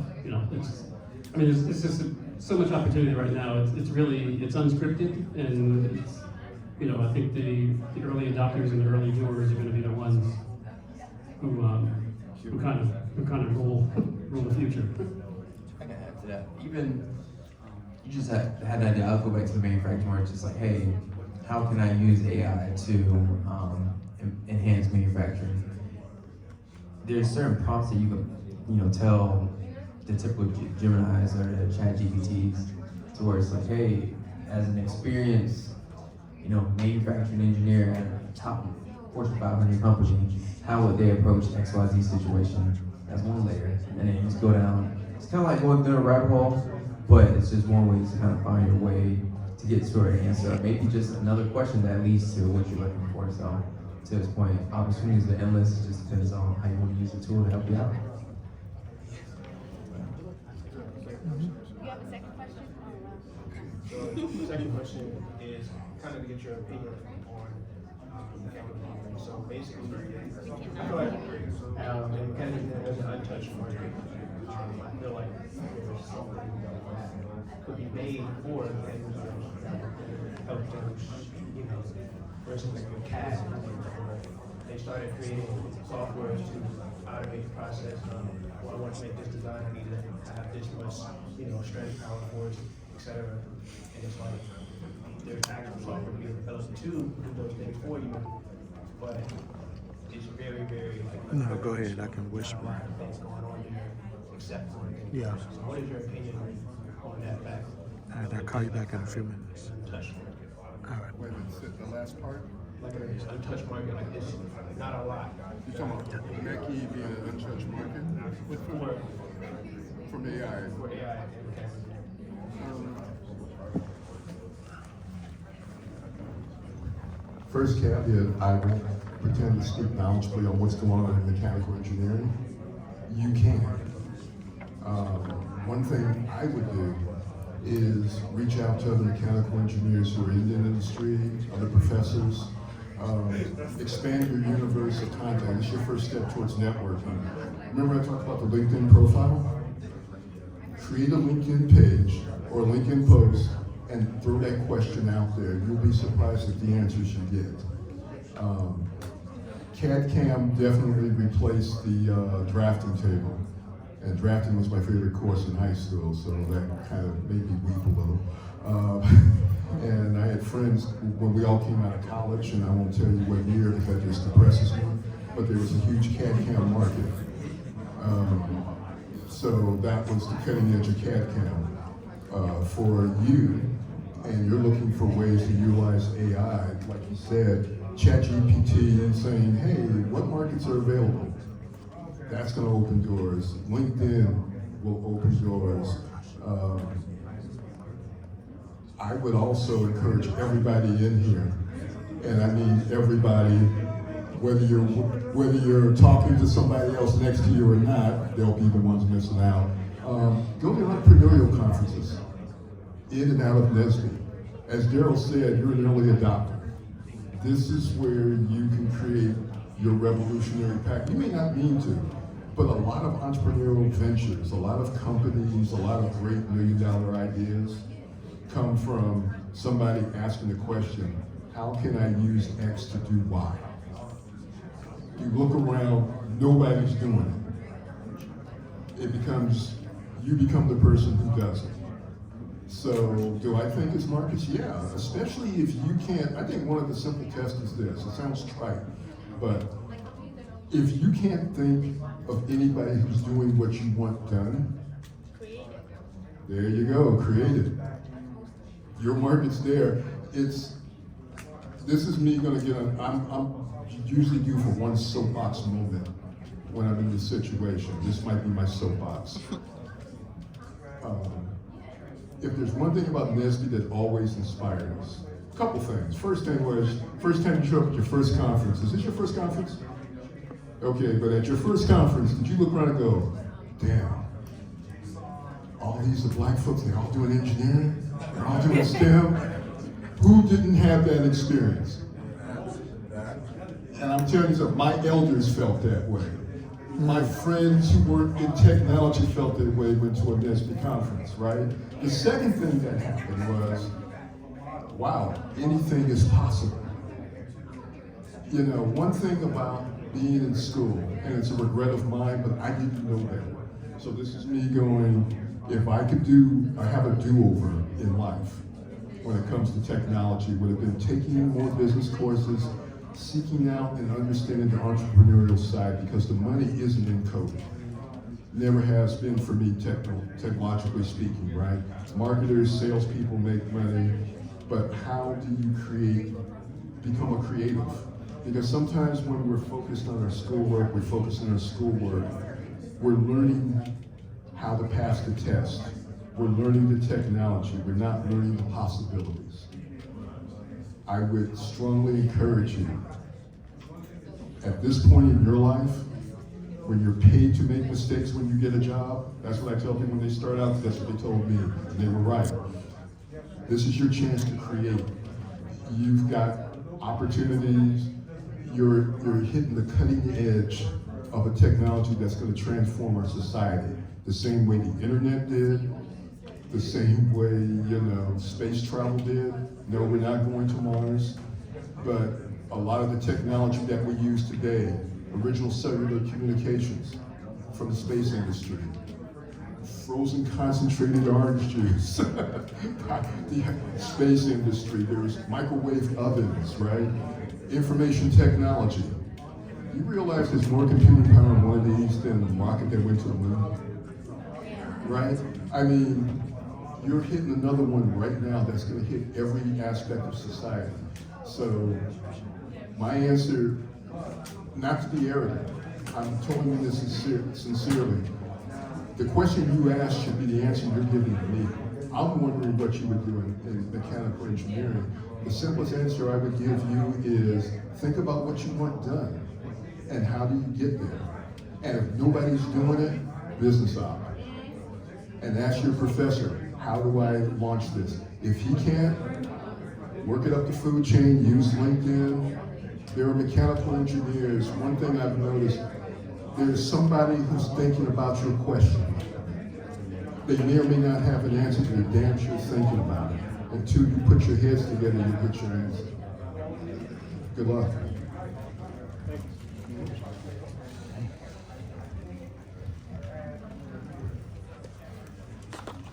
Good evening, gentlemen. My name is Joel Chetu. I'm a senior at Florida Gulf Coast University, majoring in civil engineering. Now, I know you all spoke about it earlier that AI is in its early stages and that there are not many AI-focused or AI-centered courses at the universities. But my question would be, how can collaborations between academia, industry, and government accelerate the development and deployment of AI? And also a follow-up question, I see AI now as what the internet was, back in its early stages. Now I would say, if I could invest in Apple before Apple was Apple, or before the internet was what it is today, I would. So I'm trying to do that for AI. As an upcoming graduate, trying to get my company to use AI and implement AI into the different things that we do. Or what is the biggest barriers that you see for companies trying to use AI and get it integrated into their current systems? I'll start from the last one as far as just Right. As far as getting companies to, I think it's more so like how to get them adopted to it or how to get them involved. I think it's more so just getting that buy-in because some companies are still in the early stages of understanding what AI is, let alone what AI can do for their company. And most importantly, once they figure out that part, is the compliance side of things, the safety, security. I think we spoke about cybersecurity earlier. That's just as important, even more important as far as, because those companies are bringing in their sensitive data into whatever AI-related machine that even they create in-house. It has to be safe, right? So I think that's one thing. And then last but not least, just getting that buy-in once the company knows it, like meaning their leadership, so on and so forth. Now it's getting the people who actually uses it to understand how valuable it is and not scare them away and be like, hey, like just get, reshape your job or repurpose your job, and more so say, hey, you use it as an assistant. So I think buy-in is just as important as understanding the true value of what it can do for the company. I would also say if you were at a company, consider doing a side project as proof of concept. My last employer, I was to be involved in testing a generative AI project for this internal application. It wasn't billable work, but they needed people to run the test, which meant, devoting 2 hours of your day messing around with this application. They would work on the results. The idea was to provide a proof of concept that this is someplace the company wanted to go. So getting involved in things like that, if you can't pitch something as a proof of concept, so they know this may not initially generate revenue, but it has the potential to, So that's what they were doing at my company. So we were working on idea was work 2 hours, 4 days a week at work, which meant working around the current project or just coming in early and doing it at the end of the day and then getting the results. So that was one method. Now, you were talking about companies that are involved in AI. NVIDIA chips are running a lot of ChatGPT and these other, and it's exploded. Their stock has gone up 132% in the last year. So, and there's, right now, I think they're around $2 trillion cap, and there are people projecting $6 trillion. So there's room for growth. Some feel it's over. Now, I'm not your stockbroker. There are people who think it's incredibly overvalued. There's other people who say it was overvalued at $100 a share. I think it's currently at $640 or something like that. Yeah, I've been very happy looking at my stash account. Plug the stash because you can take your pocket change and buy a fraction of a stock. So if you don't have $600, throw 100 in, see what happens. They actually have certain stock funds that are AI driven. So different companies that are involved in it. And keep in mind, you're talking about the early days of the internet. I saw stocks crash and burn. I mean, so some will blow up, some won't. So don't think that anything that has AI on it is going to be rich. There was a company I worked at as a contractor, CMGI. They got so rich, their stock went from the time I was there, and I was a contractor, so I didn't get stock. And so the system admin decided to prank me when I got my admin password was no stock options. I'm not making this up, true story, no stock options, because they had the options. So it went from 70 to 180 and it split. 2 years later, a year later, they bought the naming rights to the New England Patriots Stadium. Gillette Field, it was originally CMGI Field. That was March. By August, the stock was almost delisted. It went to $2 a share. And they sold the rights to Gillette. That's why it's now Gillette Field ever since.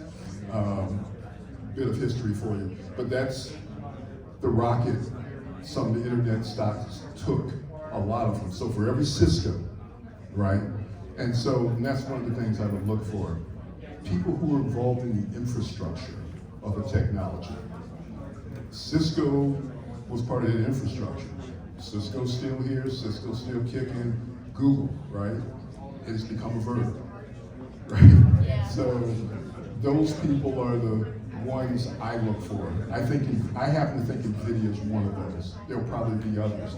But again, this is going to be research, talking to a financial planner, reading internet magazines, but technical magazines, reading The Wire. What's some of the other ones out there? TechCrunch, yeah, TechCrunch. D, you got a couple? Well, yeah, like the ones like Wired, TechCrunch, but I would stay involved in those Enterprise, Forbes. I mean, you know, when I was a college student, right, I read the sports pages, I read the editorial pages because I should have been in politics, everybody tells me, right? I did not read the business pages till I was pushing 30. Why? Because I was an idiot. Don't be me.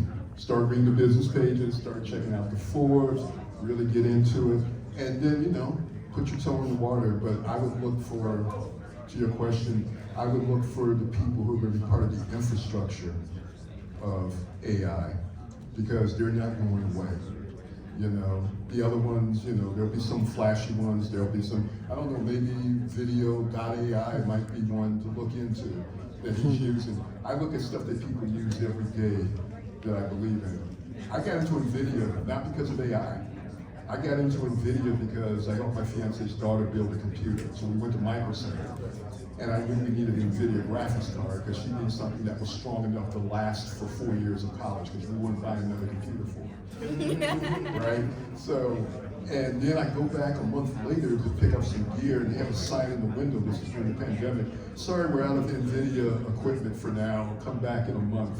Because I'm like, NVIDIA, look into them, right? Because everybody's graphics card had it. Then I find out they're powering ChatGPT. Kaboom! Right? So it's stuff like that. So that's what I would do, and you know, take a few chances like you are, and see who's there. You talk about Apple being Apple. Apple was down to about $20 a share in the early 2000s. It was in the tank, and they made a comeback because of the iPhone, the iPod, right? So, and of course, Apple's going to be a player. Microsoft, I thought, was going to be just another company after a while. They had reached the end of their line, it seemed. Well, not really the end, but they seemed like they had passed their creative peak, if you will. Yeah. And now they're back with a vengeance in the AI space. So don't sleep on those either. It's going to require reading, a lot of reading, research. Treat it as a game, treat it as fun. I use Stash kind of, I found the technology because for the longest, if you really do E-Trade, you get to have $1,000. And I often didn't have $1,000 lying around. But then I treated Stash like, okay, you know how you all get your spare change, throw it in the jar, throw it in the jar. One day you take it to that Coinstar, dump it in, and oh crap, there's $90 here. Less what Coinstar takes from you. I treat Stash the same way. So I looked at my money and I'm like, ooh, maybe I'm gonna pay for this wedding after all. So, you know, use it as a teaching tool for yourself. Because once you have skin in the game, literally, you will do your research. Where is my money going? I'm sitting here thinking, should I cut bait on NVIDIA now or not? You know? So just something to think about. Thank you. Thank you. Hello, my name is Makai Jones. I'm a 5th-year clinical nutrition major at UC Davis. And my question was kind of piggybacking off the Terminator question, but I heard that you're...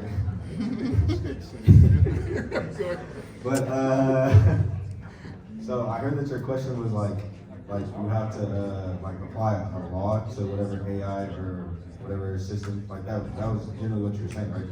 Like to, huh? No, he was talking about when we were talking about the ethics of AI. Yeah. Go on, finish your question, and I want to marshal my thoughts. Go ahead. Finish. So I watched this show called Pluto on Netflix, and it's basically like about AI too, in a way, but like for robots. And then at some point they end up getting artificial intelligence. But one of the like laws that they have like encoded on the robot is basically like you can't kill humans. but like at some point they gain enough. Huh? Yeah, right. So they didn't work.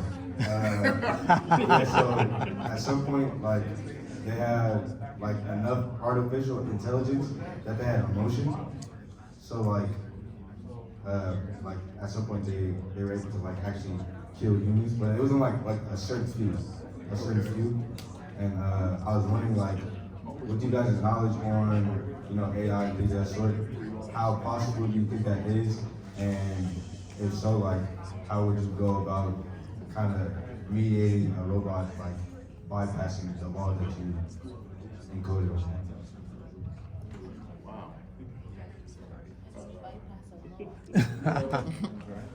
Yeah, this guy is starting to get into my fantasy wheelhouse.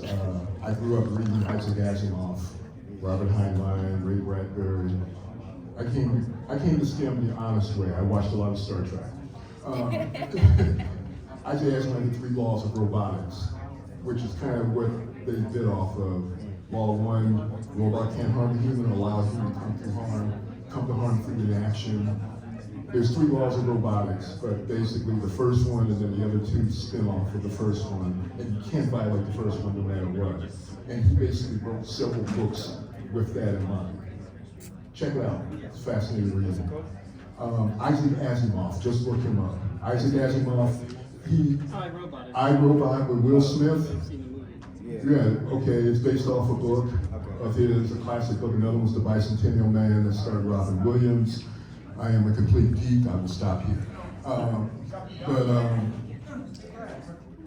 I was saying that there is a niche that is developing and will certainly develop about the ethics of AI, because the technology is outstripping the maturity of society like it always does, right? And what's really interesting is with AI, with nuclear weapons, you needed an infrastructure, you needed a government. It took a lot to create a nuclear weapon, right? And so you could pretty much track, contain, control theoretically.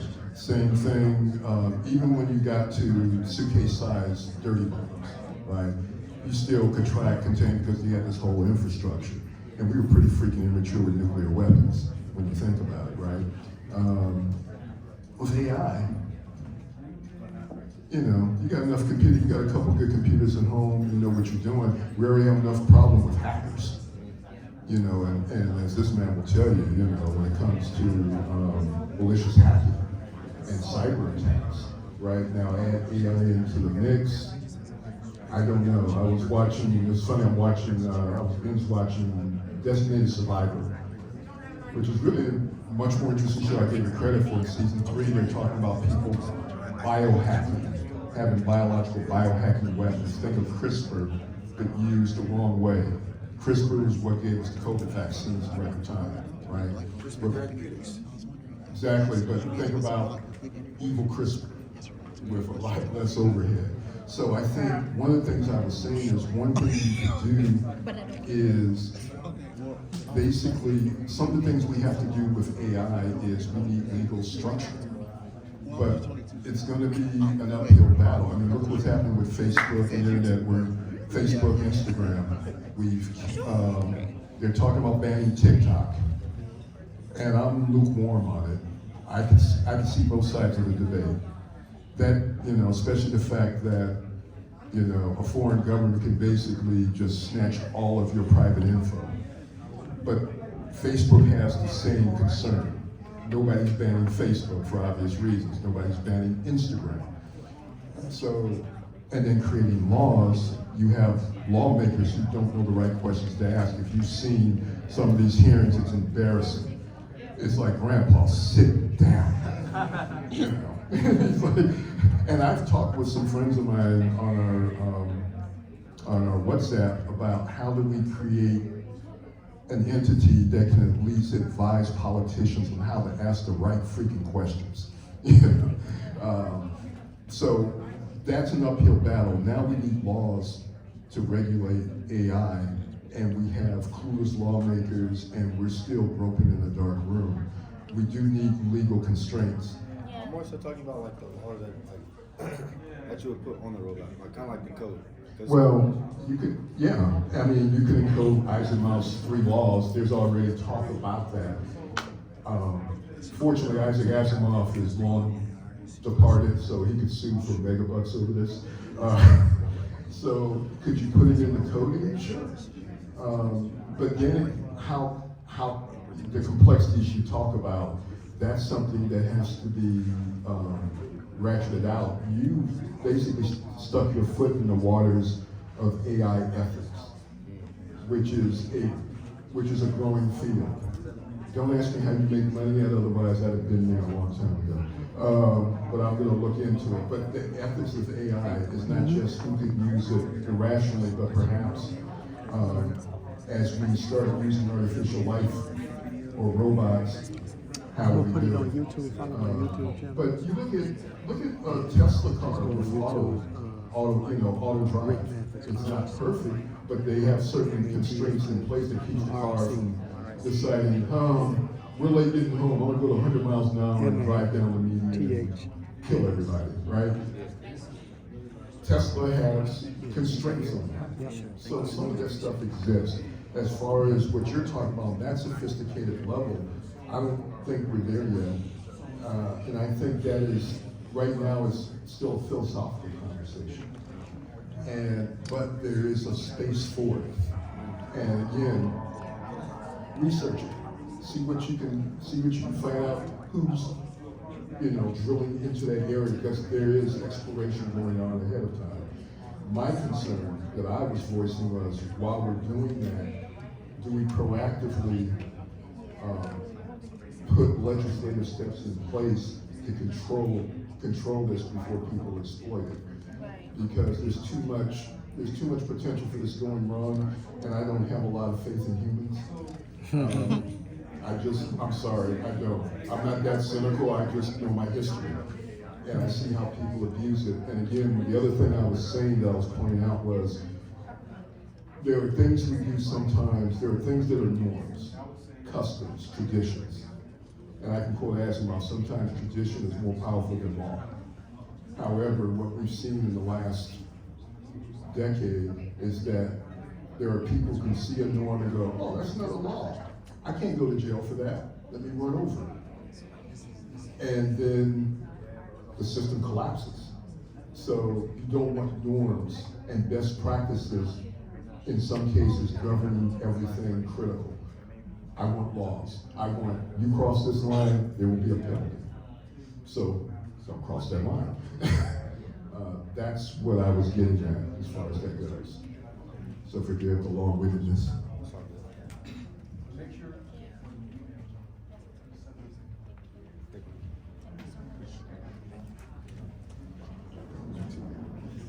Hello everyone, my name is Colette. I'm an international medical graduate and I am a graduate student at Kennesaw State University, currently enrolled in the Healthcare Management and Informatics program. I'm very much interested in the potential of AI in healthcare. So I have like 2 questions, but I'm going to start with a small story. So for my Python class last semester, my professor was like, oh, you guys should go on GitHub, pick, if you have an idea, find something similar, use the source code and create, edit, and do something for yourself. So for my own idea, I didn't see anything that could help me because it was like encompassing different things, including AI. And what I had in mind was something like what Google or Apple or Microsoft will be doing now. So the thing was that I just had to do something for my class project, and so my question is, for those that have ideas that's not out there currently, so how do you, like Tony said, there's just this much people that can build AI, so how do you get your ideas out there, especially if it's just those big companies that are doing it, or do you just give up and let them do that? Like you mentioned on GitHub, you can be the first one to actually write it out. And yes, you do. You just type what you're thinking and you ask people to put the pieces together. It's very important for everyone to realize that we shortchange ourselves and we have the imposter syndrome and you say, oh, maybe I don't have, because you don't understand the holistic picture, or you think you need 10 years or 20 years, or like they say you need the math. No, you don't. Whatever you're thinking in your head is the beginning of something, and from that little seed, somebody else is gonna add into that, and you have the vision and you can help collaborate. And like I was saying, you can manage the idea, because you just need all the technical people to do the work, because the technical people most of the time are introverts and they don't know how to communicate and make it possible. Because you're the visionary, you collaborate, you're the manager, and you tell them exactly what you want and you get it done. Okay, so for GitHub, it's public, right? So how do you prevent someone Stealing your idea? That's where ethics are. For now, there is no prevention. So you have to create your own community. Some people create a meetup.com group and you can make that possible. So how do I get people to see it? Meetup.com. Create a meetup.com account and create a group. And just from there, you can put on something and say, hey, I'm typing this. You have your social media, you can type it and somebody else can repost it. That's just social media. So one more thing, so this idea is what this big company is still working on, like AI and healthcare, like data interpretation, improving the workflows, clinical diagnosis, support diagnosis, and things like that. That's right. It's still evolving, right? Right. And what some people do, they go and they get the APIs and they connect through it, right? But sometimes when you use the tools, I see like you can't give it, because we're dealing with patients, we're dealing with life, so you can't leave room for so much errors, right? People who doesn't know the pound, something. So you want it to Be specific. right? So how I'm just like, it's just those big companies doing it. So how do you compete, or how do you get your ideas to them so that they can so that you can bring it to life, really? The beauty about vision and idea is only the visionary, the original person really understands the end value and end goal. Everybody else could copy or imitate, right? But you as the visionary can start it. And there are ideas that some people do some things, and like it's even in marketing. Multiple people who do marketing, but there are specific companies for specific things. Everybody will have their specialization, and there will be something particular to you that differentiates you. So you always just have to find your differentiating factor. And it doesn't happen overnight, in 1 month, in 1 year. It takes time, and you just have to be patient with yourself. Thank you. How are you guys doing? Thank you for your time today. It's really great hearing you all speak. I'm a physics major. My name is Marcus Kern, third year at the University of the Virgin Islands. Aside from that, I work in design and mechanical engineering. But today I'm not talking to you about that. I'm talking to you about ethics, and specifically the law side. I would love to have a conversation about the philosophy about it. Because when you mentioned that, there are different philosophies about AI in the media. You were talking about some of the older works, like Star Trek time. I was thinking about, there's a dystopic one. I have no mouth by my screen. It's an older one, but it's about how AI could go real bad. But yeah, I would love to have a question about that. That's not what I'm asking about. So my question is a two-part. The first one is, do you have an opinion on how we should use AI? Because you compared us to like wind turbines, like, you know, the AI is coming. You compare people to like wind turbines, you know, as if, you know, are we going to be a block or are we going to be a turbine? And wind is a power source, and AI is a source of information we're going to use in the future. Power source. But you guys have an opinion on how it should be used, like how we should use it. He wants to know how you think AI should be wielded. Yes? How it should be wielded. Yeah, because we're talking about like, you know, different philosophies behind it that are coming out and how it should be used.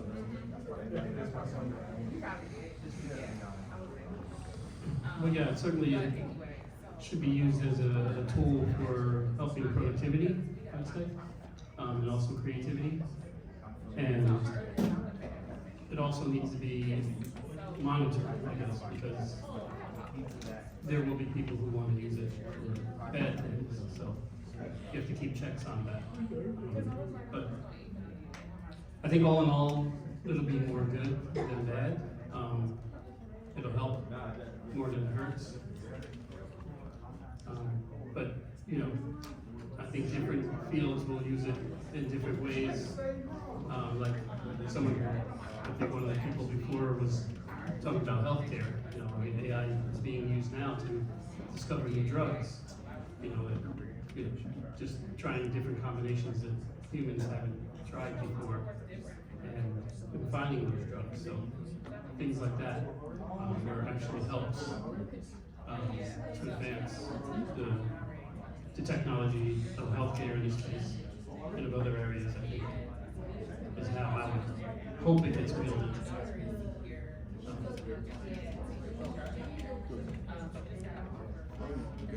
No, I don't know. Did that answer your question, or? Yeah, it did. No, I got one more question. Yeah.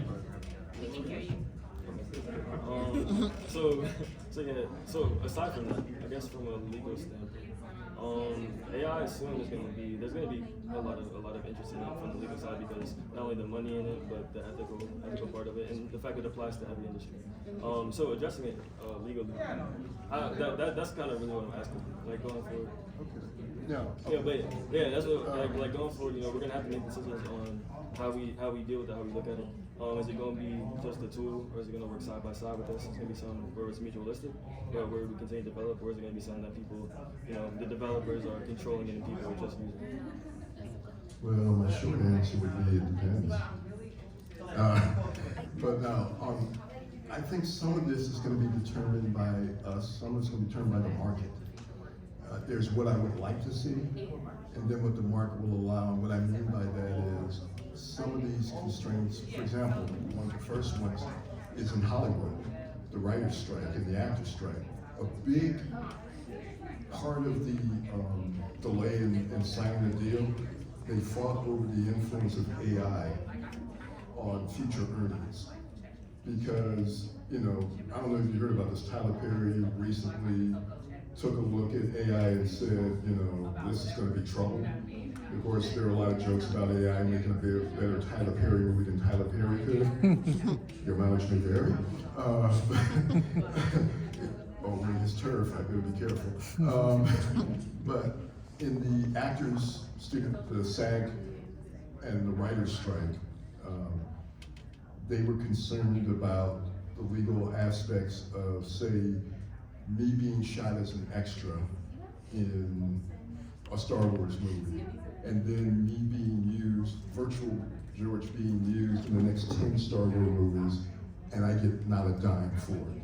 So that's one example of how do you create laws and structures. Some of this is because business decisions with unions, and don't kid yourself, the precedent that was set will have a ripple effect throughout other endeavors where AI is used. So that's a case where AI and the financial aspects impact future earnings, and we've developed rules and laws. Other ones I'm concerned about are, you look at, for example, the smartphone and all the benefits we've gotten from it. One of the side effects is we're less social, right? So like when I go to dinner, my significant other and I, we sit down, we have a rule when we're eating out. When the dinner comes, or the appetizer comes out, phone goes down. Because there were times we would just get there and we both start, and it wasn't football season, there wasn't a reason for it, right? So, I mean, but I've gone to clubs, I've seen people interact. And, before pre-cell phone, you had to walk over and talk to her, right? Song comes out, hey, would you like to dance? You might get shut down, you might get to dance. Cool, social interaction, people talking. I've gone to social moments, everybody's got this out. Do not tell me we're improved as a society because of it. AI might have a multiplier effect. That's one of the things I'm concerned about. I agree with Daryl. I think there's a lot of positives. Ultimately, could be a net positive, but I think there needs to be some forethought, and some that might not be enough. The market, and that's what I mean about the market and society, are going to answer some of your questions, and I'm not sure how much control we have over that. So for that, I am sorry. I think in some other ways, it's going to be, hopefully we can get smart enough and convince Congress of some things proactively. to regulate some things. So there's the bucket of things, and I don't have a prepared answer, that's why it's kind of drifting. There's a bucket of things that are gonna be resolved by congressional fiat, laws, whatever, state, federal, what have you. There's gonna be another bucket that's gonna be determined by market forces, Studio Actors Guild, right? And the ripple effects from that. Then there's a whole bucket of things that are gonna be determined by society, us, how we handle this, how we don't handle it. And it's gonna depend on the technology and whether technology makes us more or less social.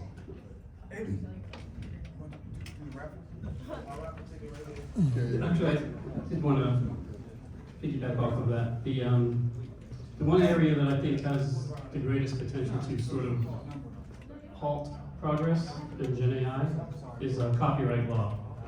And I know there's been a few lawsuits that have probably, you may have heard of already. There's a comedian, Sarah Silverman, who's suing ChatGPT.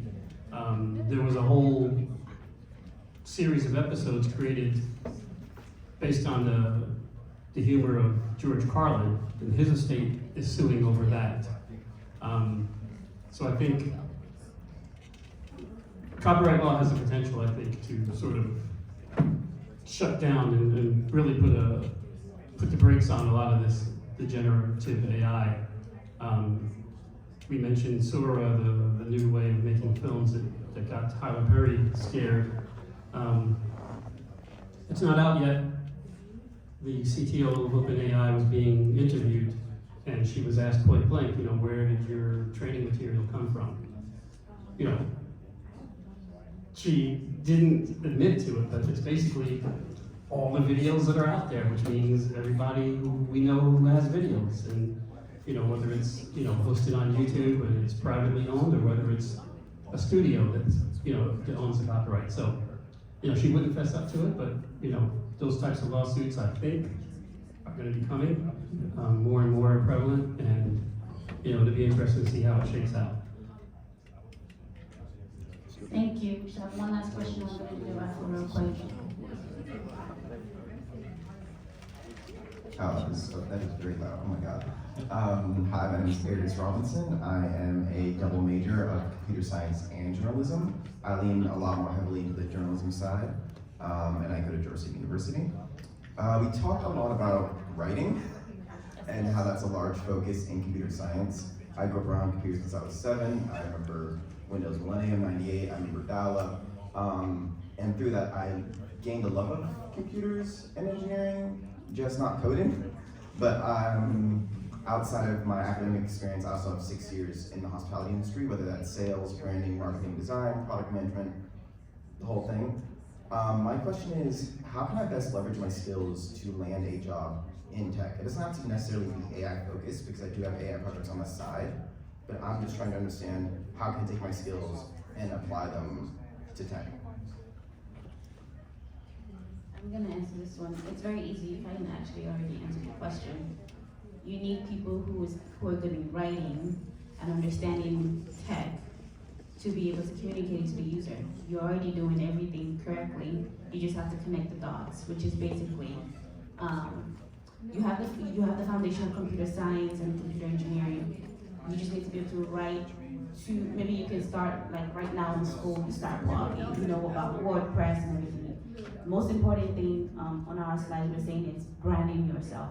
So I would recommend that you start writing and branding yourself through blogging or social media, especially your LinkedIn account.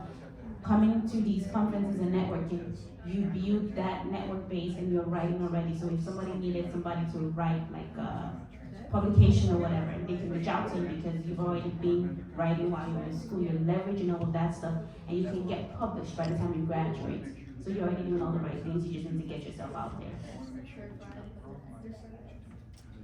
All right, raffle time. Mr. Tony, you want to be part of our